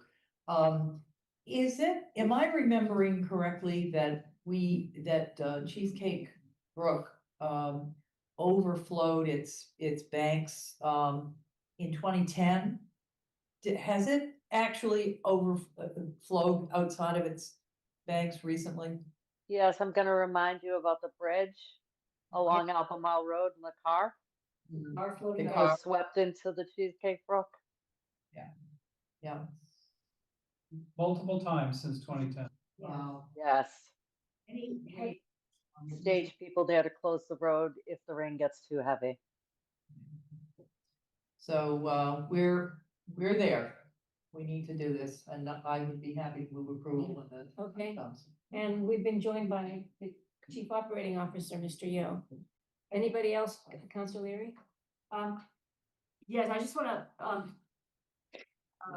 Commissioner Sullivan, I'm really happy to see this project moving forward, because I understand that it would be like a pilot, for future projects, for ways that we can use our natural infrastructure to mitigate stormwater, which I think is critical to our being successful, because we know our stormwater system cannot manage it. So I'm in full support of this, and I'm really happy to see it going through, and I'd like to be kept abreast on how it's going. Of course. Is Cheesecake Brook in more of a flood-prone situation than Laundry Brook? That's hard to know. We will know the answer to that because remember, I was just before you about updating our stormwater infrastructure improvement plan. where they're gonna take a look at the rest of the city and give us a prioritized list of projects based on flooding and condition. Great, It's one of our multiple flood prone areas, so. okay, It has a lot of impervious cover and that's, upstream, so that's really what drives the flooding, in this particular subbasin, but we have other areas of the city with, as you know, with flooding challenges. okay. Is anybody else? And so, Councillor Danberg, you have a, Move approval. so Councillor Danberg has moved approval. All those in favor say aye. Aye. Anybody opposed? Any abstentions? So that's everyone. Thank you very much, Commissioner Sullivan. Thank you very much. Okay, Have the same. pardon? And then we're gonna have the same. So we have our last two items. 32625. I think I'm gonna read these together. Because they're both from the Energy Commission and we have members here representing the Energy Commission. 32625. Energy Commission requesting a discussion and ordinance that would require owners and managers of small properties, i.e. e.g. houses and residences for rent, to report energy use and associated greenhouse gas emissions annually to the city of Newton. The reported data are to be used to encourage all owners to have plans for how said energy use and greenhouse gas emissions at each building can be reduced in support and furtherance of goals set forth in the Newton Climate Action Plan. And the next one is 347-25, Newton Energy Commission requesting discussion and possible adoption of an ordinance that would allow owners and managers of small properties to voluntarily report energy use and associated greenhouse gas emissions of their buildings annually to the city of Newton. The voluntarily reported data will be posted by the city and will be used to encourage all owners to have plans for how said energy use and greenhouse gas emissions at each building can be reduced in support and furtherance of goals set forth in the Newton Climate Action Plan. So we have first, we have Attorney Lee, who will speak to us about some legal matters with respect to these two docket items. And then I'm going to ask Phil Hanser, who's chair of the Energy Commission, and you can introduce your members when you speak, to tell us more about what they're trying to accomplish. So Attorney Lee, I think we're starting with you. Thank you, Madam Chair. So I spoke to Councilor Albright with regards to the legal landscape that surrounds this kind of local regulation, and she thought it would be a good idea for me to explain to the committee kind of what the legal framework we are operating under when we're talking about requiring at a local level energy disclosure of residential properties. So the first thing I think is important for the committee to know is there is several state statutes that treat energy use of single family households or any energy use that's identifiable for individual household as confidential. This is clear with regards to all of the state programs such as Mass Save that have energy audit components. All of those energy audits are confidential. Also, there's a mandate from the DPU under Chapter 164 that all utilities have to maintain that individual identifiable information of energy use for each household confidential itself. Additionally, just a couple years ago, or was it last year possibly, the state had passed a statute that requires large buildings to disclose their energy usage. And in that statute, they also mandate the Department of Energy Resources to prevent any disclosure of identifiable information for these properties that are disclosing the information, specifically, again, the individual households that are wrapped up into those residential properties for the energy use that's being disclosed. So all of that I'm explaining right now because it's important to know that at the local level, the city of Newton is preempted by state law from requiring single-family households or any household from disclosing their energy use in a way that that individual household is identifiable. Also, that state statute that I referenced actually that requires the large buildings to disclose energy. They require buildings that are 20,000 square feet or greater to disclose their energy usage. It's the same as our BERDO ordinance that was recently passed. That also requires buildings that are 20,000 square feet or greater, residential and commercial, to disclose their energy usage.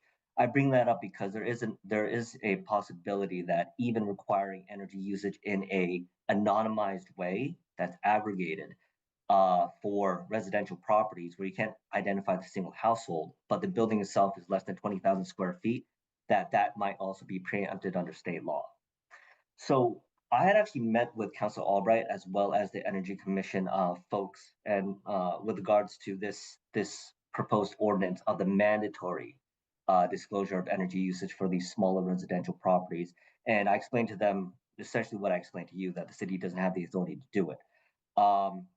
Based on those discussions, they'd asked me if the city could require or put in some sort of program whereby property owners can voluntarily disclose that information, to which I said, sure. Actually, I also drafted a potential ordinance that could put that program in place for them. So that's why there's 2 docket items.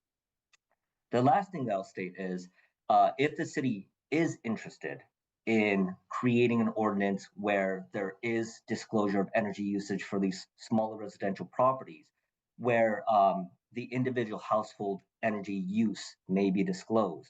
And if it's programmed where that's mandated, like Alberta, the only route that we could probably seek is seeking a home rule petition.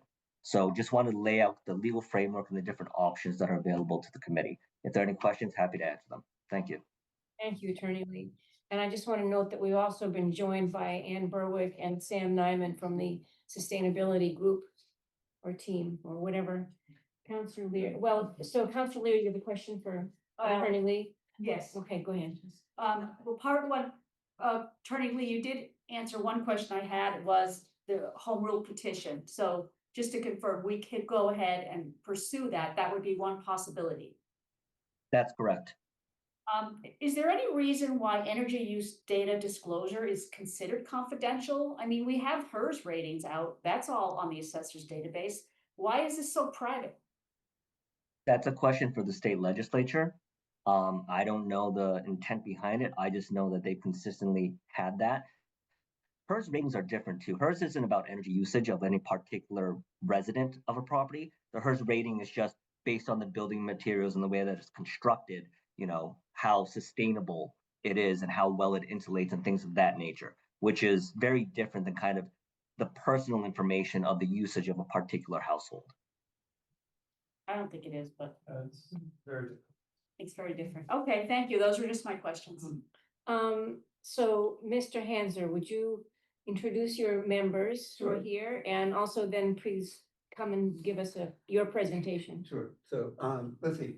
On my far right, Stephen Brody, Jonathan Cantor, Melina Brown, the eminent Chair Emerita, my wife over here. She's not on the commission. So I had a presentation and I have it on a little memory stick, but I don't know how I can get it possibly to you. If he has a memory stick, can you show it for us? I think if you You went should be into able to. that, put it over there, I might be able to Okay. get hold of it. By the way, I do, I mean, I'm just so that, let's see if I stick it in here. I do think that the regulations that Attorney Lee was citing from the DPU are specific to utilities.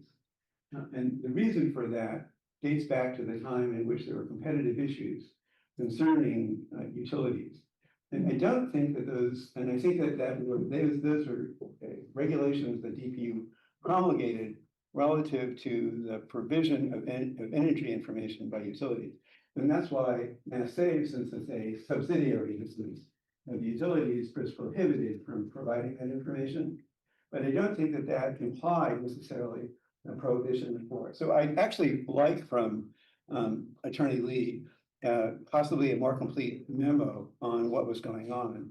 And the other part also is, since we know that Senator Green has been very interested in this, if we could get Garrett Casey also, who at the state level has a great deal of information on it, to provide an opinion one way or another about whether or not what we're proposing is really prohibited under his understanding.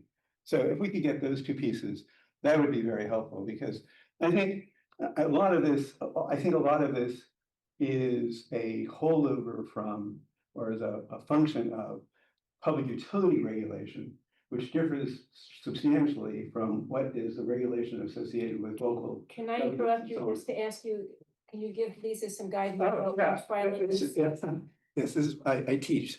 So I think that there's a file, the very top one, which should just be draft or something.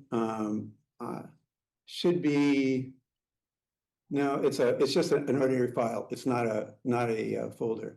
So if you can, maybe it's all the way in the bottom. It just depends on how you've sorted it.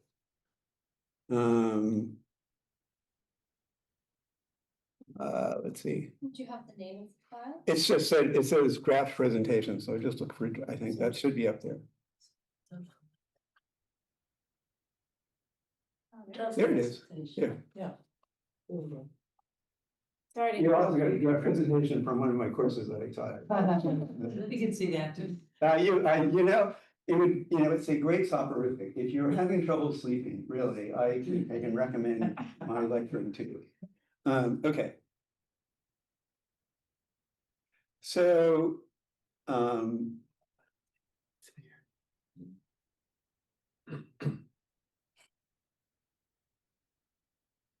wait, oh, there it is. It's here. You can grab that. Okay, so our basic idea is to kind of focus on the question about essentially affordability for renters. That's really, so what we're trying to look at are those homes or apartments or, where are they? There it is. For whom the renter basically is kind of like out in the market trying to find a place. They have little or no information about what's going on. A large proportion of their operating costs, so to speak, for when they rent is going to be turned out to be their energy costs. Okay. And unfortunately, that's the case increasingly so.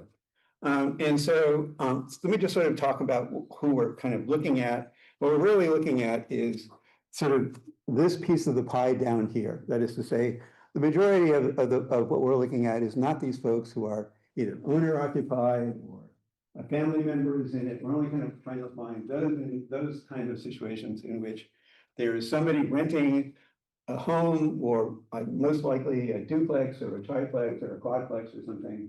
And we want them to sort of provide information about what the energy usage is for the building as a whole. Okay, we're not asking for information on the individual units. What we really want is the information from the building as a whole. Next slide, please. Oh, good. Okay, so and as I've already sort of said, you know, renters just don't know what their total rental cost will be. Okay, not until they're actually renting. I mean, I don't know how many of you have gotten into the position where you rented someplace and it turned out, you know, you had cranky radiators and the window air conditioners and were, 40 years old, et cetera. And then suddenly you find that your energy bills are even larger than your rent, right? So what we're trying to do is kind of get away from that.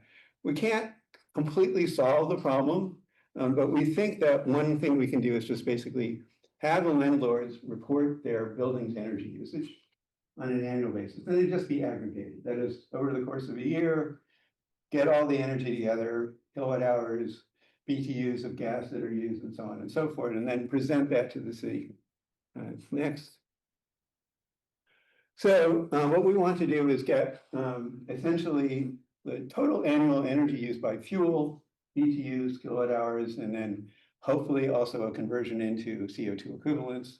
It can also be propane or fuel oil, depending on what people are using. We really want to then take only two numbers and put them on the assessor's database, basically, which is an energy use intensity index, which is how many BTUs or whatever unit you want to use per square foot is used by the building. And then the second piece of information is what's the carbon intensity per square foot of the building. Okay. Now this essentially extracts from, the question about, whether it's kilowatt hours or whether it's natural gas and so on. It just sort of says, here's the total amount of energy being used, and here's the associated carbon. How you do it, it can be done in lots of different ways.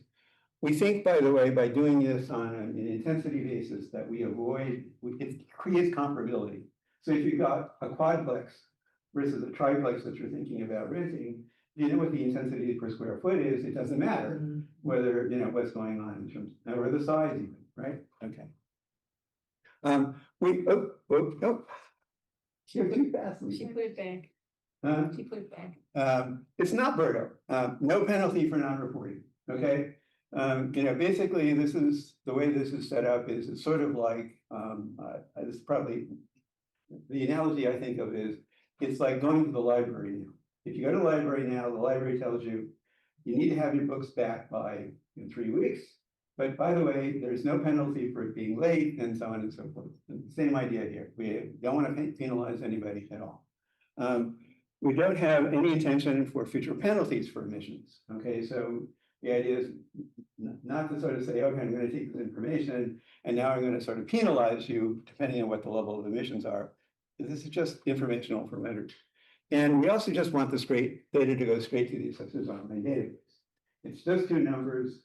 It's easy to convert what's going on using some software, and you're off and running and you're done with it. You don't have to have anything large in terms of what's going on. What we would expect is, once the ordinance would be accepted or put into effect law, is that the word? Excuse me. I'm not a lawyer. That there'll be some regulations that you want to think about relative to how it's done. And then once you've done that, you basically issue an RFP that sort of says, create some, just do it by software, get the data onto the website.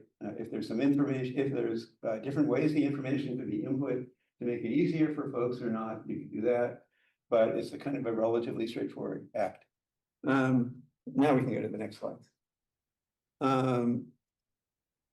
Okay, so, you know, sort of the comparison between the two, you know, one sort of says you have to submit, as my understanding, okay, and this is my understanding of what's going on in the voluntary one, monthly energy bills to the Berto administrator. He then calculates the energy use intensity. All we want to do is get the annual data from people. Can I just quickly say, this is not the Fuller administration's proposal. This is the Energy Commission. It says, I just want to make sure, everybody, this is not the Fuller administration. This is as has been modified by the law department. So the Fuller line is really Andrew Lee's work? Yeah, Andrew Lee. So that's not this administration's proposal. Okay, all right, Just fine. to everyone to be clear. Okay. Got it. Okay. Thank you. Thank you. Yeah. No. You know, it's all residences, all homeowners. It's being reported if you want to. We know what happens when you report something if you want to. It's only to your advantage. You know, none may disclose, you know, or voluntary monthly usage, public service ratings, and so on.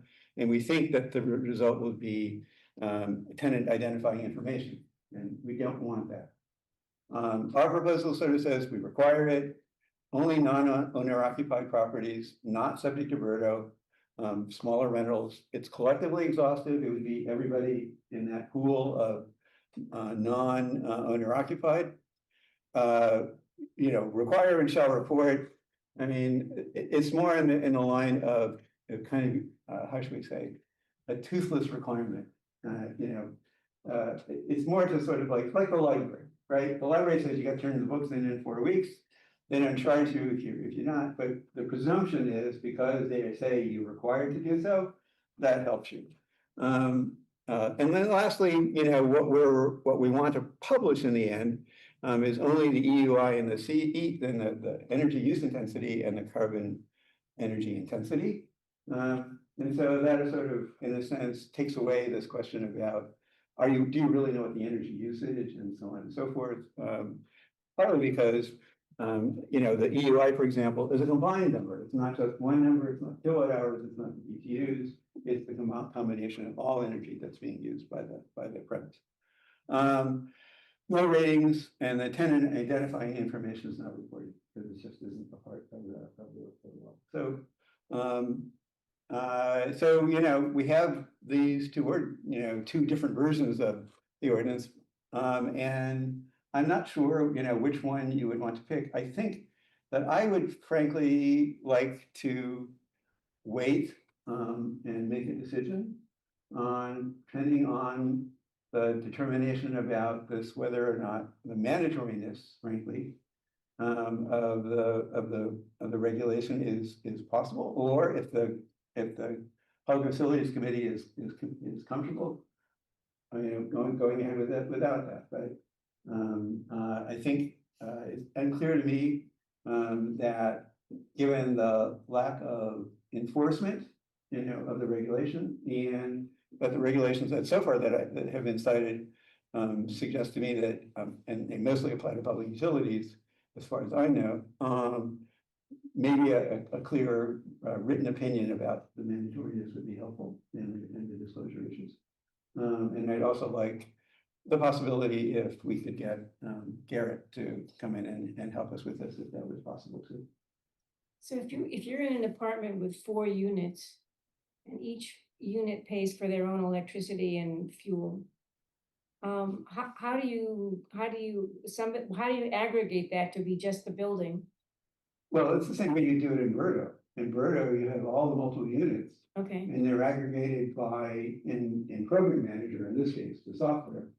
But it can be done as just as well if we were talking a few units as well by the building owner. Okay. It also, the individual tenants, the building owner could, if he wanted to, put into the lease for the unit themselves, a requirement at the end of the year, tell me what your energy usage was. Alternatively, to get it voluntarily. I mean, we're not looking, but so let me just sort of say, I would like to have 100% coverage, okay? But I know that will never happen. And so to the extent we can get any coverage at all and use the suggestion from the city that this is a requirement and that induces folks to participate, even though there's no punishment or enforcement about it, then we're ahead of the game. And to the extent that in the long run, providing that information provides an advantage to those rentals who provide it, then that produces in the long run inducement for others to participate also. So once you get your foot in the door, that's the key. And if it's the sub rosa context of we're mandating, you shall provide, then I'm willing to do it. Just like the library is willing to lend you a book, knowing full well that it doesn't have any way to find you after the given period. So I think that's sort of the way we sort of been thinking about it. Do you have more slides? Because I have one more slide, but I don't think we need the slide. okay, so maybe we can take the slides down because we have some questions online here. Okay, so I think Councilor Kelly, you were first. Oh, thank you. I think Councilor Kalis was first, but I'll jump in. I appreciate, Philip, and the team that you're addressing this particularly from a renter perspective. As your first kind of pie chart graph showed, about a quarter of Newton's residents are renters, and in many ways they're kind of second-class citizens. So I like that you're looking at it from that. And I'm speaking for myself as a renter. I rent in a 2-family house. And we had no idea how much our fuel bills were going to be when we took over the lease. And, of course, it varies all the time. But I'll say that our landlord, who is the homeowner, has no idea what our fuel usage is. We're on one floor, we're on the first floor, and our upstairs neighbor's on the second. And we each have our own contract with different fuel providers, and it's different amounts. And I'm not sure, particularly if it's voluntary, and which I'm gathering from Mr. Lee's interpretation that it will have to be. I'm not sure if the sample size you're going to get will be enough to be meaningful, especially when you consider people like me. I don't know how many people like me there are who are in rental units. The landlord homeowner has no idea how much fuel we use, how much it costs, the type. I mean, he does know the type because he owns the building, but can you address that aspect of it? And was that something you were considering? Because you kept saying throughout it that the homeowner would do the reporting. And again, in our case, the homeowner is the landlord who doesn't have that information. So I think there's a couple of different ways in which that can be done. One, like under Berto, for example, there's a request made to the various renters or whatever building participants of their annual bills. And it says, will you provide us access for the total number of kilowatt hours or BTUs that have been consumed? That's one copy of the bill at the end of the year. And if you can provide that to us, then we can be compliant. Alternatively, there may be other ways in which, for example, we could figure out a software solution which allows if the tenant and the building owner permit us to examine their records online, that would be automatically done. And so there are a number of different ways in which it could be done, and it doesn't necessarily require, I think, anything overly involved. How would you identify those tenants? The only thing that you would need would be that the building owner would request from the tenant their account number, and then information could be downloaded from the account number.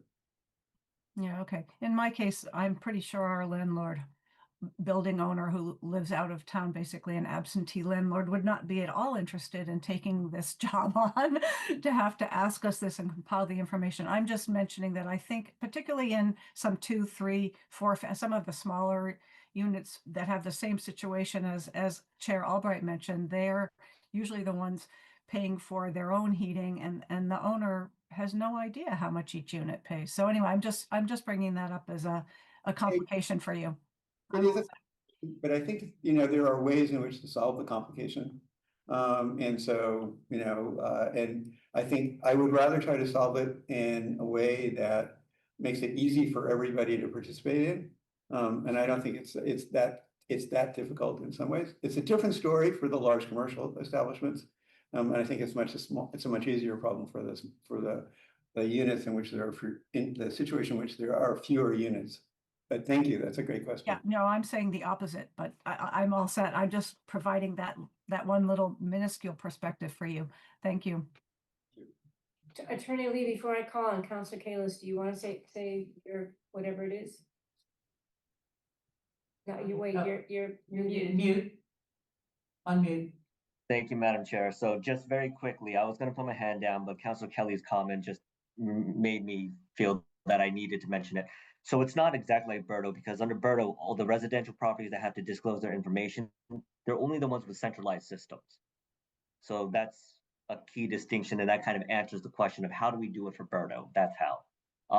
And the last point I'd like to make, I know that COO Jonathan Yeo mentioned it, but the version that's voluntary, I do not believe it's my version at all. I did not have any input with regards to the policy of it. It was simply, when I explained that mandatory disclosure is an option, they asked about voluntary. And then you as well, Councilor Albright, you were there, that, and you would ask me, well, can I help draft the ordinance just from a purely legal perspective and making it work with our ordinances? And that's what I did. So I agree with you that you drafted it, but I will point out that it was not specific to non-owner occupied.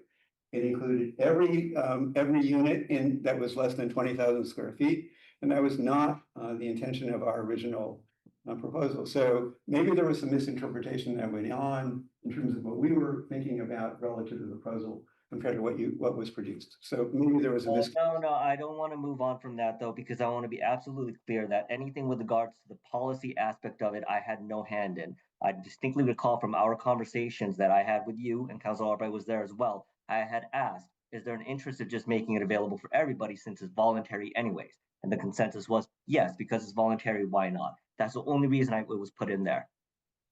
So I'm sure that if we end up going down that route, you guys can modify that language, because I think Attorney Lee was just doing it to get you started on a path. Okay. So that was not a final version, it was your version to work with. Okay. Thank you, Attorney Lee. So Councilor Kalis? Yeah, I have some questions just to basically understand what is going on here. You gave us a choice of X or Y.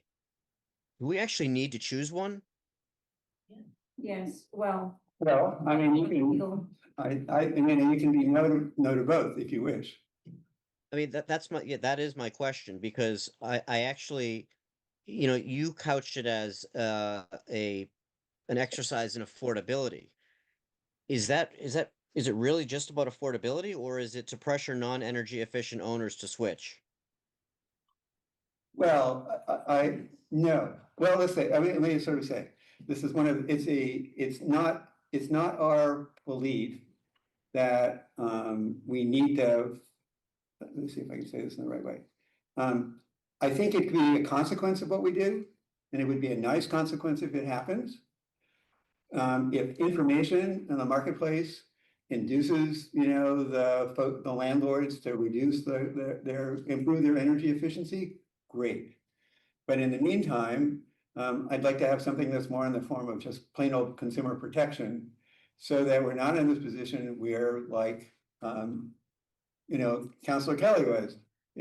She rents a place and then finds out that a substantial portion of the operating cost of where she is turns out to be because it's got, old inefficient energy. And the issue around renters is they invariably have essentially no capability to modify either the structure, the HVAC systems, the appliances, and so on. So they sign a lease for a year and then they're stuck for a year. And so the first thing you want to do is, a little consumer protection so that you don't get into that position. And then if it turns out in the long run that induces, landlords to kind of improve their efficiency because there's a competitive marketplace out there, and it has in fact, bravo, okay? I mean, in the long run, right, we have this issue that we have 25,000 residences that at some point in time need to have a decarbonization plan to meet our climate action plan. And if it helps move us along the way, bravo, I will take every bit that I can get that way. No, But I think that's good. I just want to be transparent about what we're doing. The one other question I have here is, I haven't rented for probably 25 years, but when I did rent, I would just call the utility and before I sign the lease, say, let me have the bills for that utility for the past year, so I had an idea. Is that not done anymore? I don't know that it's done. I think that information, I don't know how you would acquire it now. So I don't know of it. I mean, Estate maybe, agents do this. This is what they do. They. Yeah, yep. so. So it's available Not to city a governments, it's real estate agents. Okay. Real You can't estate. get real residential, estate. you can't get residential data by calling utility if you're. No, I'm saying the real estate agents, when they're shopping an apartment, so. But how do They they get it from the owner. Yeah. They get it from the owner, Yeah, you get it right, from they the get it, owner. so yes, they get it from the Or the owner, renter, you cannot, previous only, you Right, can't but call up it's- the utility and get it. Not city government. consent. That's a no-no, Right, Not. it's not utilities, they No. can get directly. right, Okay, All can All I, right, years ago I did. All right, thank you. thank you. Ms. Berwick? Yeah, sure. Thanks very much. So I have some concerns about this. First of all, I don't know why, I'm assuming we're talking about voluntary now, so I'll restrict myself to that. I don't quite understand why we need an ordinance for voluntary behavior. And apart from that, I also question the utility, no pun intended, of a voluntary reporting scheme. As has already been mentioned, you're going to get a small number of people reporting, and I would think somewhat biased in the sense that they're people who are particularly interested in energy issues. Um, I'll mention also, of course, it's obvious, the software to accommodate even a voluntary program would cost the city money. I'm not sure the following, what I'm about to say also is either really here nor there, but I do have some insight into DPU issues, and I really don't believe that the DPU's concern about disclosure relates only to utility disclosure. There's a very serious concern about any about anybody who hasn't been in control of the property, an owner or a tenant, disclosing the energy use for that property. So I don't think it's just about the utility disclosure. In any event, fundamentally, I don't see why we need an ordinance for voluntary behavior, and I don't really think a voluntary behavior program is going to yield much of interest. So let me answer that in two ways. One, I prefer what we have proposed as being the mandatory requirement on the part of the buildings. But the reason that you might want to have the ordinance, even if it were voluntary, is you still want to get the information onto the assessor's database. And having a voluntary program, which doesn't also provide the information onto the assessor's database, is useless relative to the question of consumer protection. So that's the reason why, even in the situation where you had a voluntary program, you'd want to have an ordinance which says this data goes somewhere, and here's how it's going to look. Okay, let me call on President Laredo. Yes. So I really appreciate the thoughts that are going into this, but I share some of Ms. Berwick's concerns. Number one, I am not comfortable with any ordinance that says thou shall do something, but then there's no penalty if you don't.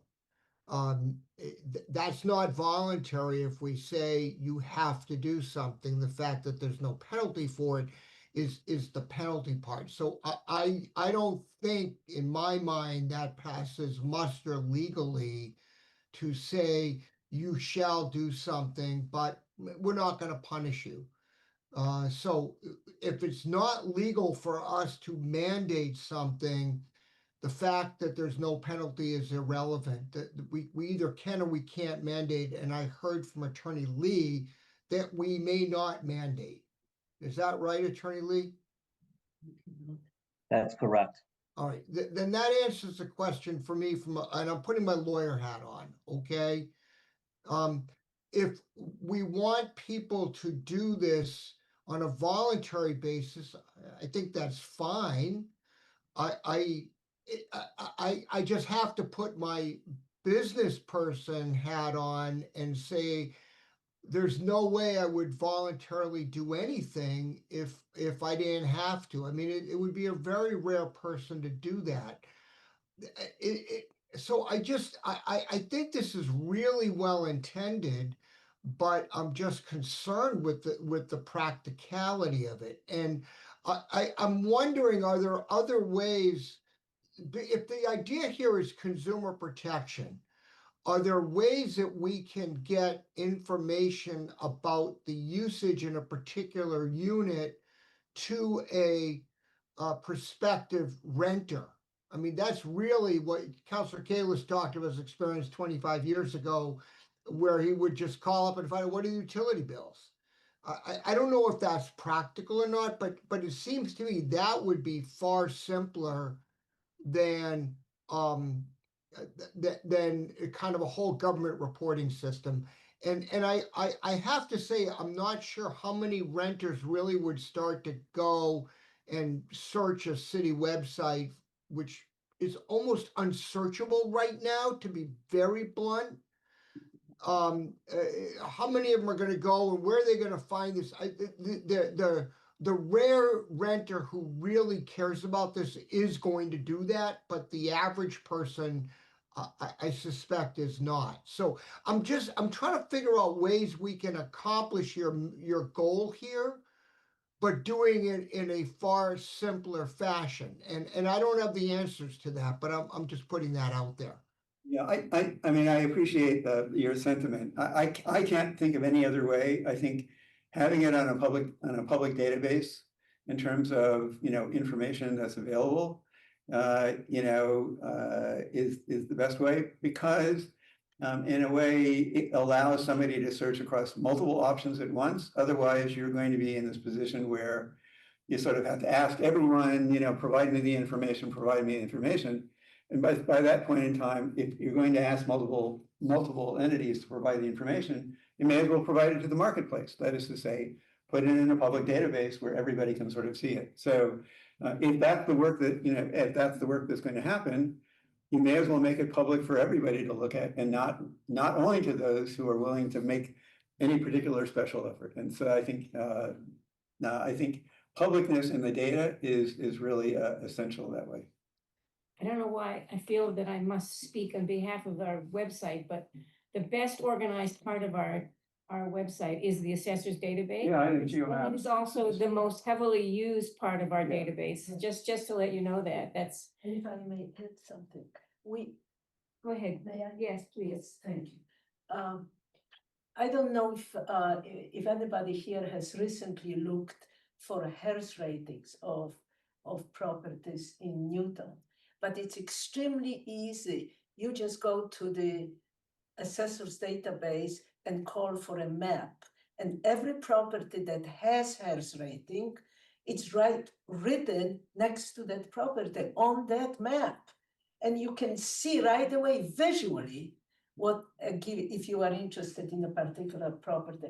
I think it's very elegant system. So that's part of our not, database. it's not. And I think we need to really stress the difference between saying that something is voluntary and saying you should do that without any penalties. It's like saying, if you feel like doing it, do it. We are here for you. That's the first one. That's what voluntary is. If we say, if we simply say required without any penalties, we say you should be doing it, but we're not going to coerce you to do it, but you really should do it. So I think it's a very different, two different kinds of motivators of human behavior. Can I call on Ms., oh, I'm sorry, you done? Thank you. Yeah. Thank you. Yeah. Right, Ms. Berwick, did you have your hand up again? Yes. I did, thanks. Two comments. First of all, I think as a potential renter, I think HERS information is way more useful than the energy use of a prior occupant, because you don't know if that prior occupant kept their thermostat at 82 degrees. You don't know if they had 3 teenage daughters who took endless showers. HERS is really much more useful to a potential occupant of property. The other thing is I think I can think of a way to get information like this out into the public domain, which is to say to realtors, if you want to publicize the energy use of this property as part of your disclosures to a potential buyer or occupant, you can do that. And that would require the realtor getting the permission of the prior occupant or owner. But that seems to me, I mean, realtors might not love that idea, but nonetheless, if we were going to require anybody to do anything in this regard, I would put it on realtors at the time of sale of a property. So I would agree with you at the time of sale. Oh, can I? Okay, please. At the time of a sale of property, I completely agree. We're talking about renters who, they're in the position where they're not going to be making any modification of the property that they're going on. I agree with you. There could be issues about the past behavior, particularly though, if you're looking at duplexes or triplexes, since we're trying to get the intensity per square foot across all of the units, right? There's some averaging that would occur. And so, there might be an outlier, but I think it's going to be less of a problem in that situation. So, I don't think that, I think, and the majority of the transactions around renters isn't through realtors. It's basically by calling up whoever happens to be the owner and saying, can I, I'm interested in renting where you are. So, I think the real estate, it's an excellent suggestion on the real estate side. you know, if you're sailing, but I don't think it works particularly well for renters.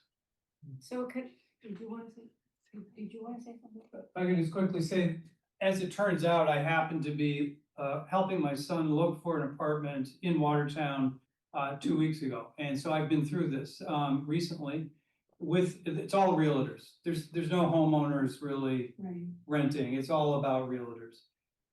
And I did actually wonder and ask the question, what are the energy bills in this particular place, that particular place?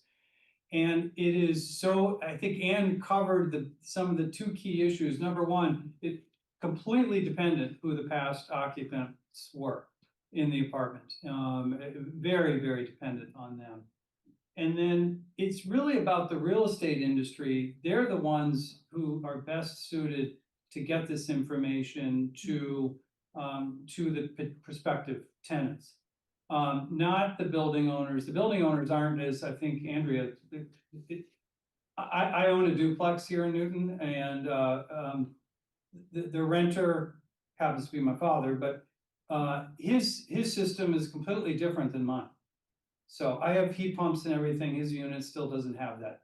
So the building as a whole, the energy use of the building as a whole would have really no bearing on what's going on the first floor. So there's a whole bunch of things that are disconnected here that just don't work for city government. And the city government is the wrong place to do this. So I think this is the real estate industry is where you're potentially gonna get help in helping prospective tenants understand what the energy use is, both in terms of the technology of heating and cooling, but also what the bills have been in the past. Okay, so let me just respond, and I appreciate your insights on that. I think two things. One, my impression from the realtors is they are very reluctant to provide any energy information. It's just one of those things. We've tried. There have been a number of instances in which we've tried to get, for example, just Hertz ratings done on residential homes. There was great opposition when it was first forward, and it was put forward. Mostly that opposition was by the real estate industry. So getting information about energy use has not been the real estate industry's favorite topic by any means. Secondly, there are all kinds of situations that are likely to be outliers, like yours, with two separate different kinds of situations in terms of HVAC systems. But my guess is that a renter who's going around trying to look at apartments, if it at least has a reasonable sort of basis for comparing, much like your gas bill or your energy, and the National Grid gives you a bill, you're using 10% more than your neighbors. Well, you've got an old cranky house, and by George, that's just the way it is. I think the comparisons are basic in terms of thinking about what's going on, and to the extent that the city can provide help in providing those comparisons, even if it's not going to be exactly right, it's still puts you way ahead of the game in terms of being a renter. And it seems to me it's one of those places where government, pardon my saying this, has a place that private industry doesn't, because private industry is reluctant to do that sort of thing. Where private industry is reluctant to do that sort of thing, that's precisely where government comes in and sort of says, I'm going to be the provider of information. The classic one is mileage per gallon for your car, right? It's the same idea. The EPA went in and said, we've got to provide information about the relative efficiency of cars. And so they went in and mandated that cars do the testing. To me, it's the same sort of thing relative to, at least in the case of renters. If I'm buying the house, it's a different story. But if I'm renting and I'm stuck with what's there, it's not like I'm like I can go make a capital investment. I can go change things out and fix things, and I'm just stuck. And I may be stuck like that for a very long time. In commercial leases, as opposed to residential ones, there's often a situation in which you make an investment in the building and you can change the equipment out. That almost never happens in residential leasing. So again, whatever you got, you're stuck with whatever the landlord wants to put in. So let me try and move us in a direction. I think it's clear that you're not crazy about the voluntary ordinance version. You rather prefer the required. And Attorney Lee tells us that that's not possible at this moment. And so it feels to me like if you really want to pursue that route, you have to try and convince us either that a home rule petition is the way to go, or that, you know, you mentioned some people that you want to get their take on the law and the rules. So I think there's some work to do in that direction. Sure. And maybe if you're not interested at all, in the end, we could NAN the voluntary one and hold the other one while you do pursue some information on it. You could pursue, if you want to do a home rule petition, you could pursue the legal nature of it and where you. So yeah, I would appreciate a memo from Andrew Lee about, you know, so we can sort of know what he's citing in terms of the prohibitions. And I also would like to make contact with Garrett Casey, who is Senator Cream's legislative assistant, and see if he is willing to at least provide an opinion one way or another relative to state law about that. And then if it turns out, as Attorney Lee, Solicitor Lee is suggesting, we can't, then we may want to come back and talk to you about the home rule petition relative to this. Okay. All right. So does it makes, do you have something you want to? Make one suggestion here to modify slightly. I think it would be very good if you could call on Senator Cream to ask that her policy director Casey writes some brief on that. I think it would have much greater weight than for us, the Energy Commission, to ask. I recall speaking with him and Senator Cream about 2 years ago about some form of reporting. And she was very interested, and so was he. And he said he was going to write a brief about the legality of it. And it was a different version, but the same general idea. He never did. And I'm sure that it was because he has so much on his plate. But if you ask for an explanation like that, that would happen. So this is, you're talking about Senator Cream's assistant. Okay. Yes, yeah, and he's an excellent person, very knowledgeable. I have nothing but admiration to his professionalism. So this is what I would like to recommend. I would be happy to take that on. You want to do Yeah, that? that would be thank you. really an excellent way to do that. Okay, so, And we would have to explain exactly what this is, that we are looking for aggregated data from buildings smaller than 20,000. It's not for individual units, which I probably don't fully understand Attorney Lee's explanation, but the way it sounded to me is like, as long as it's aggregated, it's okay.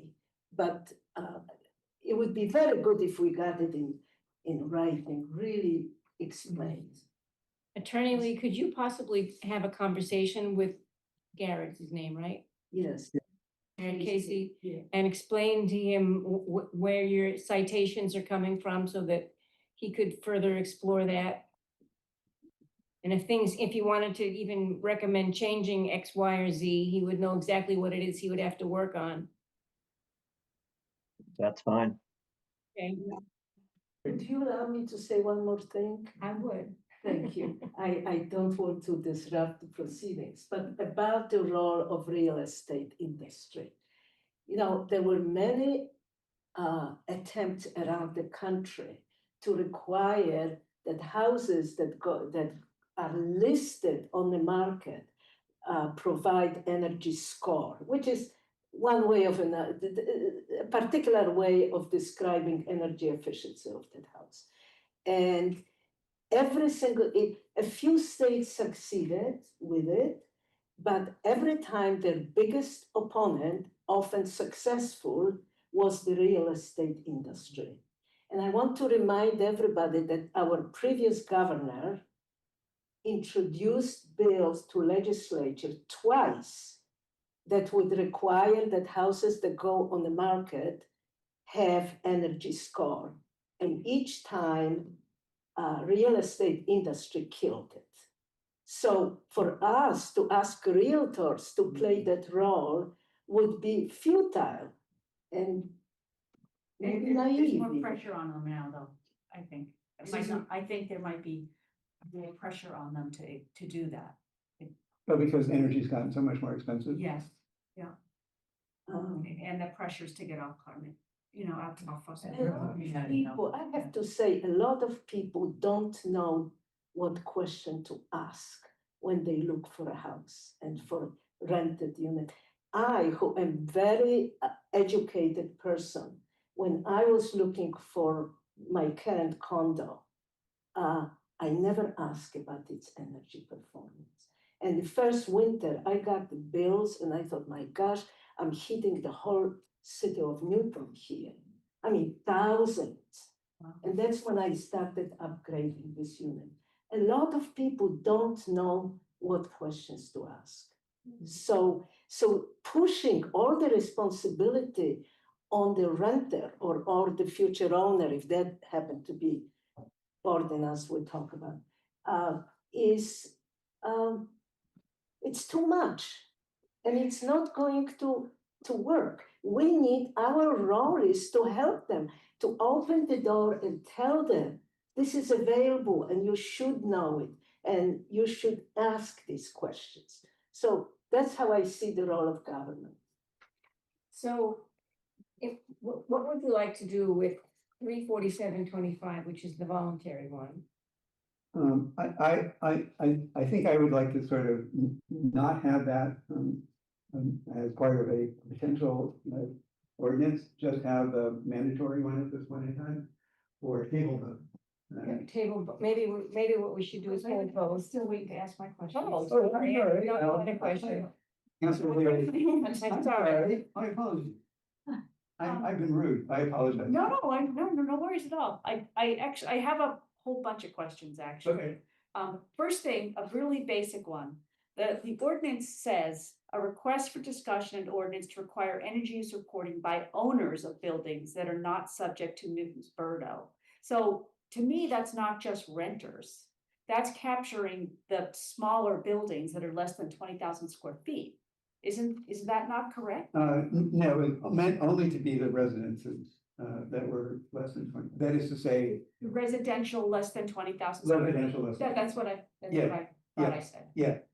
So aren't you actually capturing a lot more than just the 1/4 of Newton that's renters? The majority of homes are not being captured by Birdo. And it's critically important that we try and do something about that. And I see this as sort of moving in that pathway. Okay. Let me split this in two pieces. Okay. Okay. All right. You were right. We would like in the long run to have information about everybody. Okay. But to start with, we think that what we should start with is the non-owner occupied residences. Okay. Because we don't run into any of the problem about identifiability and all the other issues that might arise. And they're a particularly, I consider them, the department's putting it this way, put upon by the marketplace, because they get the least amount of information about these things. If I'm going to go buy a home, it's another story. I have a home inspector, he looks at the HVAC system, he tells me whether it's in good shape or not, and so on and so forth, right? At the time of purchase, there's a complete set of procedures that go on that will let you know whether or not you're gonna have an energy hog, pardon my use of the term, for a home. Renters don't get that. And they're often doing it quickly, right? I mean, when I rented, I had 30 days to find a place when I moved, into my first apartment. And it was like, it would have been nice to know someplace I could go centrally to find the information and get it quickly, And my realtor, I assure you, you could hardly get the time of day from him, let alone information about energy use. So so that's the reason for what we're doing. So you're seeing this really as a sort of consumer protection step, whereas I would see this as a step towards reducing energy costs and transitioning off fossil fuels. if it happens that the second happens, bravo, my thumbs are up. But I want to start off with the idea of getting people information, and then it should be the case that the market will induce folks to provide the information, and that will cause them to improve their energy efficiency. But I still feel like there's so many benefits just to be gotten from providing the information so people make better decisions. That, I want to start with that. So in my experience, working on environmental issues, voluntary things just don't work. So that's been my experience. That's sort of in mine too, but. And though the only value I see with this, which is significant, would be that we're learning how to track and collect this information and how to manage it and figure out what the cost would be to do that to the city, what kind of technology we'd be using. I think that would be what I could see would be valuable. Otherwise, I don't see a point in doing it voluntarily at all. Yeah, I would move to pursue a home rule petition. Or gather information to decide whether that's something we would want to do. Yeah. Just one quick thing on home rule petitions. It Yeah, has to be agreed to by the mayor. Certainly, if this administration is not supportive of this. But just to keep in mind. home rule until pet- next term. Well, that's fine. I said, that's why I say this. Yeah, no, But these home rule petitions are something that have to also be supported by the mayor. So Okay. just FYI. Okay, I understand that, because Yeah. we've done them before. And the other thing in terms of putting a lot of our effort into it, is this what we want to do? In terms of all the other issues on reducing fossil fuel use and climate goals? Because there's a lot of other things that I'm personally working on as well. So because I How believe. big a chunk will this take, Okay, so my feeling is that there is software out there already. Some of the software that, for example, mimics EPA's program manager for residential homes. And so you can proliferate that as a mechanism for doing it, and that's all free.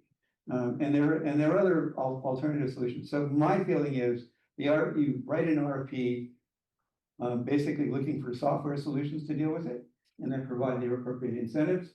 If you don't get any responses that don't get responses that are responsive to what you want, then you sort of say, okay, then maybe I need to rethink this. But I think the first line is the cheapest way, is to figure out if there's software that you could use to get this problem solved, rather than going any large administrative route. Okay.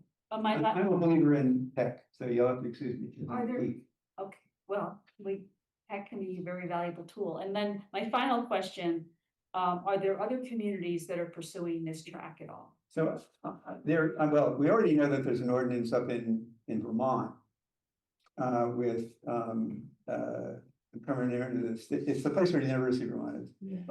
Burlington. They already have a regulation that says you have to provide to renters information about energy usage for apartments. Is it required? Yes, it is required. So it would be good to get that information and how that's going, have that data, but. It's put into effect about a year and a half ago. And so, yeah, we can certainly get that for you. But already that Chair Albright has talked about information that we'd like to get and the discussions with Senator Green's staff. But I don't think I would like to get that information for the required petitions. Yes. I don't think it's really worth doing even though the library does it well. I do return my books. It might take a while, but it gets there. Yes, well, and I feel like, if we had it, then the information would come in slowly but surely. It might dribble in first, but then. I think Councilor Kelly's. I'm sorry. Councilor Kelly and then Councilor Danforth. Thank you. I appreciate your desire, Chair Albright, to kind of try and figure out a way to move this forward. It sounds to me like Mr. Hanser is not that interested in the voluntary one, yet Attorney Lee is telling us that mandatory is not legal. Whichever way it goes forward, I think that Councilor Leary pointed out, like, if this is really about sort of renters' rights, non-homeowner occupied or renters or tenants isn't in the wording of this anywhere. It's requiring owners and managers and all owners, and that could apply to all types of buildings. So I think that reworking the wording of this, however you want to move it forward, will help if you're trying to put the focus on renters. That is hidden, buried, not at all clear in the language. It was clear in your slides, but not in the language of the docket item.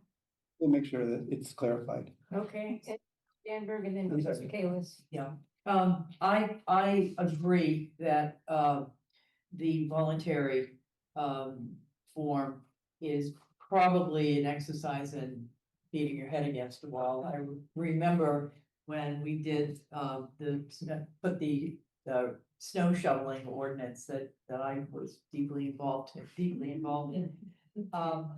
And as soon as people found out that there was no fine if they didn't shovel, the ones that didn't want to shovel just didn't do it.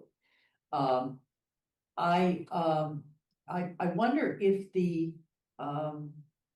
software package, would the software package, when the information comes into the city, would the software package recognize the upstairs and downstairs at one address and aggregate that together? Yeah, Is that, would that be the? That's right, that's right. That would be Yeah. the goal. Right. And if there were 4 apartments, it would recognize that it's at the same Yeah, street Right, address. yeah, it's not, none of that is a giant, software problem. Yeah, and I applaud this effort, this entire effort. And I think that my goal out of it would be to encourage the reduction of energy use and to electrify. I would hope that would be the long run, some of the long run effects, but I want the sort of, say the runner's the problem about trying to figure these things out on the run. Yeah, well, my husband and I happen to be looking at energy use on a cottage that we have. And noticed that last year we used 50% more energy. This is a small cottage. 50% more energy in the month of October than we did this year. And we're scratching our heads wondering what the story is. We have our son and daughter-in-law live in the unit. And I think that the weather from year to year will skew the numbers one way or another. The only thing we can think of is that they had air conditioning on last year because we had a lot of hot days in October. I think the software can correct the weather. So Yeah, it's not, yes. Software can, yeah, software. was gonna be can my correct- comment. Software can correct for weather, and you can also provide, there is something known as an energy use index for cooling and heating. And what it is, it's energy use per square foot per heating degree day for heating, and energy use per square foot for per cooling degree day. And those indices tell you how intense your usage is per square foot as a function of the heating and cooling degree days. Okay, so you can do things like that to help. Also, it's only recently, relatively recently, that we've had HERS ratings mandatory and on the assessor's database. What a great place to have this. It's right there where everybody can see it. If all this information can be crunched by the software program and go directly onto the assessor's database, I think that would be a real step in the right direction.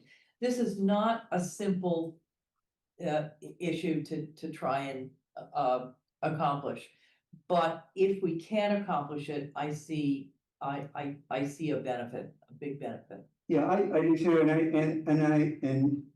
there's been, so there was a H 4744, which was talking about energy affordability, and it seems to be, in Governor Healy, God bless her, is also talking about energy affordability, but it seems to me, information can be a real kind of like grease in the wheel, sort of force the issue to happen more quickly than it would be doubt it. So that's sort of what we're hoping for. First step is measuring. Yeah, but I mean, Right. it's sort of like, give me data, Yeah. And so to the Collecting the extent, data is the first step. Let me But call the- on Council Kayla. I'm sorry. Council Kayla. Thank you, Thank you, Chair Albright. I mean, I think that at this point we should NAN this. I do think it should come back with better wording, more specific. Really work through whether this is going to be voluntary or mandatory via home rule petition. There's just a lot of things to think about that I think we should NAN it now. It probably makes sense because there's a lot of work to be done that we've Yeah. identified tonight. Absolutely. So you'd be all right with that? We're not sending you away to do nothing. We're sending you away to come back with more information. I'm happy to do work in the pursuit of what we'd like to get done. That's fine. All right, so are you making that motion, Councilor Kalis? Yeah, it's made. So you're NANing both of these? Yes? All right, so, well, let's vote on them separately. So 32625 is the required one. All those in favor of NAN, say aye. Aye. Aye. Opposed, abstentions, okay? And the last one, 347-25 is the voluntary one. All those in favor of NAN, say aye. Aye. Aye. Opposed, abstentions, okay? Mm. So we're sending you off with more work to do. Hey, good work is better than no work at all, right? That's right. Thank Bring you. this to us and we'll see you in the wind, in a couple of months. But there's work to be done. Vicky. Yeah. On your issue with the heat, Recording that stopped. just happened to me too. It's because my heat pump fan was breaking and it eventually just broke. So and then I got a new heat pump and it's the price the costs are way down. Okay, yeah, we'll look at that. We've got a heat pump in that cottage. Yeah. But did we have anything for being here? I didn't see her. Did you want me to?